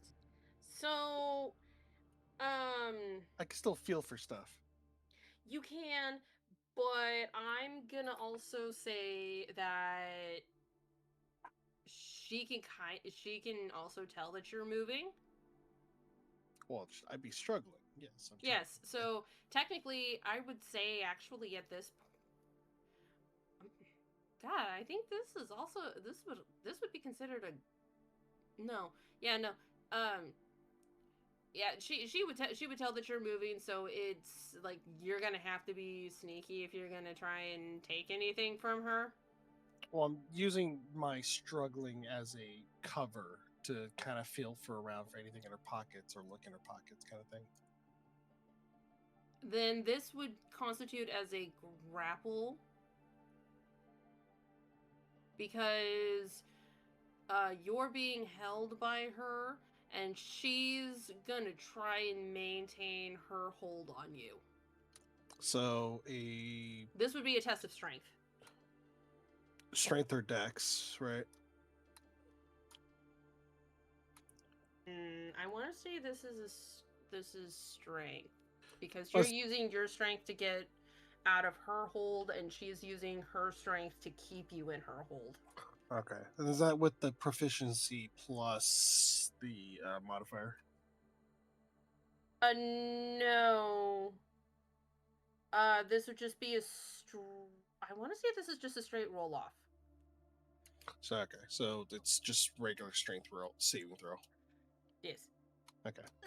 It's not a saving. I don't think this would be a saving throw. This is just the two of you are just rolling a d20 to see who has the higher number. Well, you got to beat an 8. That's all. Should be easy. Edit. Yep. You're going to Yep, you are not going anywhere. He put you in a chokehold, So at sir. least attempt to tickle her. Nah, she put you in a chokehold, sir. Not good. Not good, sir. You're Aw. you're not going anywhere. This is abuse. In Abyssal. Which Animal style cruelty. feeling thing? I'm still cursing Abyssal. It's like, this is abuse. Animal abuse. You're almost not worth the trouble of holding you. The elf actually looks down at you, and this is like it. From where I'm standing, this doesn't actually look like abuse. Wait, you can understand him? Oh yes. Oh, so he is cursing me then. I am actually now dumbfounded that someone actually understand me. I mean, earlier he was, but yeah, that this isn't abuse, little one. I am still dumbfounded completely because it's someone actually understanding me. He's been silenced. She she looks at you and just smiles and is like, again, I haven't seen red pandas for ages, and I learned amongst them. Yeah. All right, that's. How are you injured, my dear? She shows you her neck, and you can see red and raw marks around her neck. that look like something had been rubbing at her skin for quite a while. Okay, I do want to try and like heal her a little bit, but I want to see if there's a workaround against using one of my spell slot things.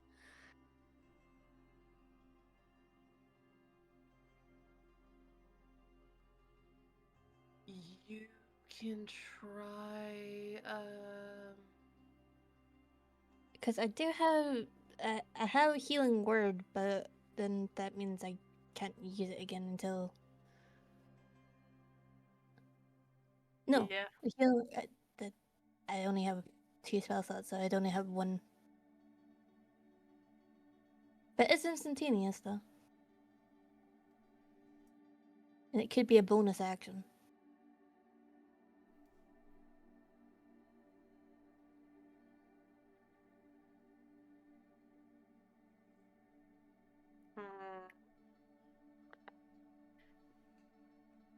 I'm trying to think of a way that would be good story wise.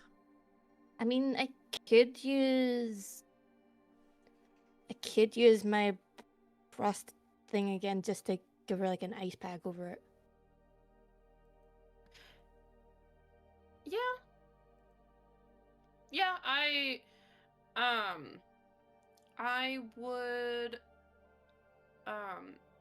yeah, no, I would allow that because that would be kind of like a little bit of temporary relief, especially for like I guess this would be like uh skin sores almost. This is like skin that looks like it's been rubbed raw from something that's been around her neck.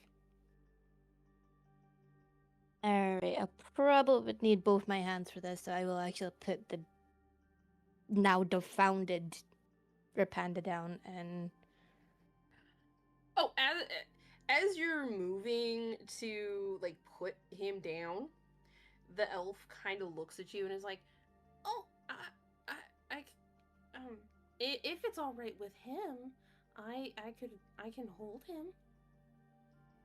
And she looks at McFluffy at uh and is like, "Is would that be all right? And may I hold you?" While that's happening, do I come out of my dumbfoundness and then I attempt don't to know. Do turn? you? I like to roll a check. You don't need to roll a check for this one, motherfucker. Fine, I'd You're like to coming attempt to run. you're coming out of a stupor. Like you're gaining your sense of self. Like this is shock, and you're now like coming back to reality. I'd like to attempt to run from Kithris, of course.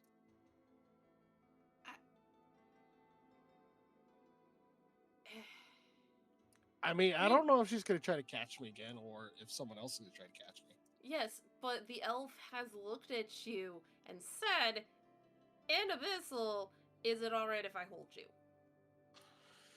Yeah, but it's his own idea of him being touched and like the petting's already his swallowed pride. He doesn't like to be around humans because he doesn't trust any of them, and of course he can't tell because his background. He doesn't know what an elf looks like, so he just thinks it's another human with weird body features. I ask the panda, would she like to have a drink with me? Okay, yeah. I look at him like in contemplating. I'm like, yes, I will, because my urge of alcoholism is kicking in. Because that strong beer is kicking in. Great. Bartender, how much for 4 drinks? 3 beers and 1 milk. We don't serve milk. Oh. water then. Okay. That's the eight bronze pieces.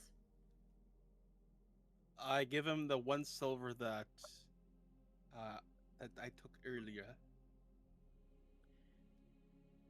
He, the the barmaid will actually deal with this. She looks at the silver and is like, oh well, this is more than enough. You'll you'll be getting back um 3 bronze pieces. Would that 3 bronze pieces cover her fish? The cat over there? Oh, yes. Oh, Yes. cover it. Yeah, I pay for her meal. Now I go sit with Panda. Okay. I'll bring out your drinks here in a little bit. I think at Panda this time. and Scruffy guy the- come sit. The fucking halfling is trying to lure the tabaxi with food. He is most definitely trying to lure you with food. The strong alcohol and the alcoholism is kicking in hard. I need Constitution saving throws. Give me a second. I drink water, so I'm good.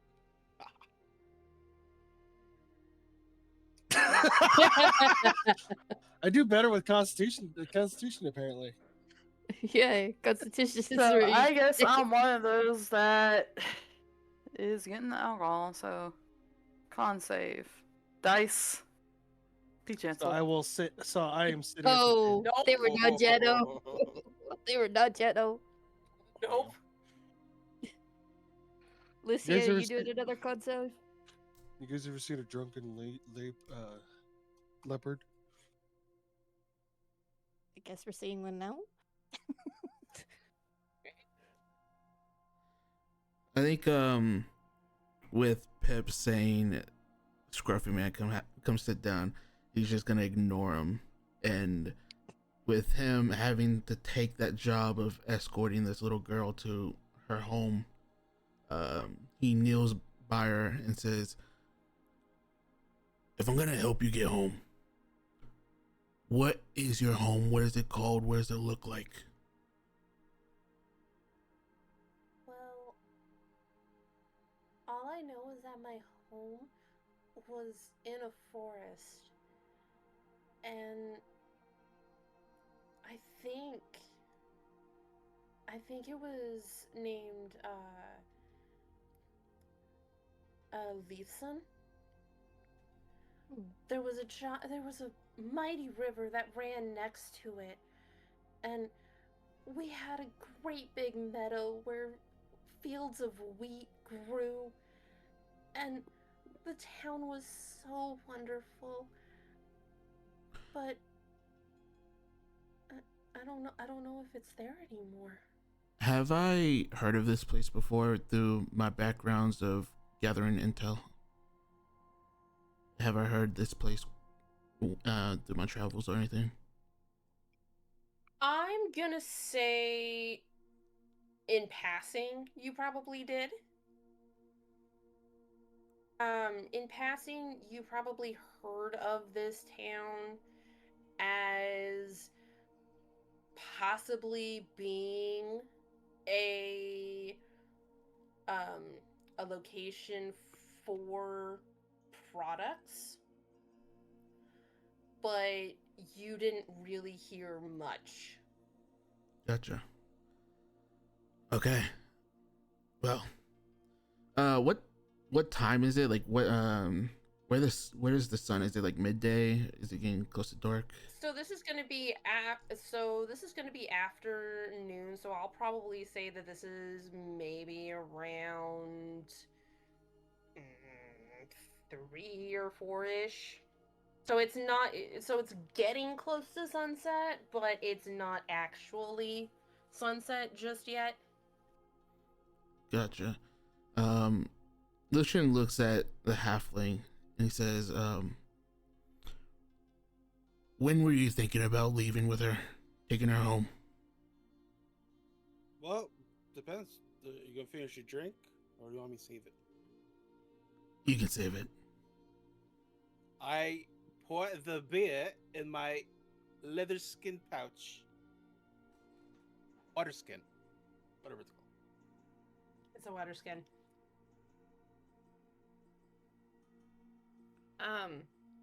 The girl looks at you and she smiles and she says, "First, I met Sir Pipwick, and he helped me get free from, and now it's you. Oh, thank you so much. What? Uh, may I know your name, sir?" Yeah. My name's Lucian. Lucian Kane. Thank you, Sir Lucian. Thank you so much. He has this like small smile across his face. Very caught off guard on the resemblance of his sister, and he's like, of course. So whenever these two are done drinking, we can take you home. May I know the names of the others who who are who are bringing me home?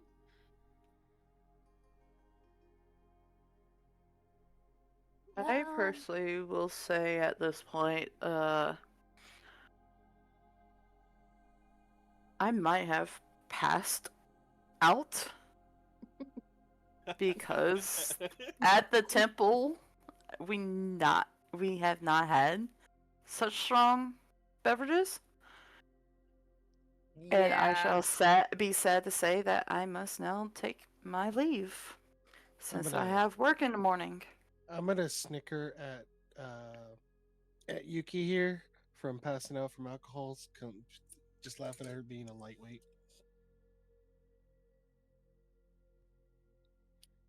Yes, I sadly must say I must take my leave, and I shall be back next time. stay safe. Good luck. Au I revoir. will. I will try. It You will enjoyed your probably be Fiji? about. It will probably be about a 1 or 2 hour nap because it's going on 2 o'clock in the morning. Oh. Sorry. You're fine. I guess what I Should be could fine. say is I could tell her, how about this? We leave at first light in the morning.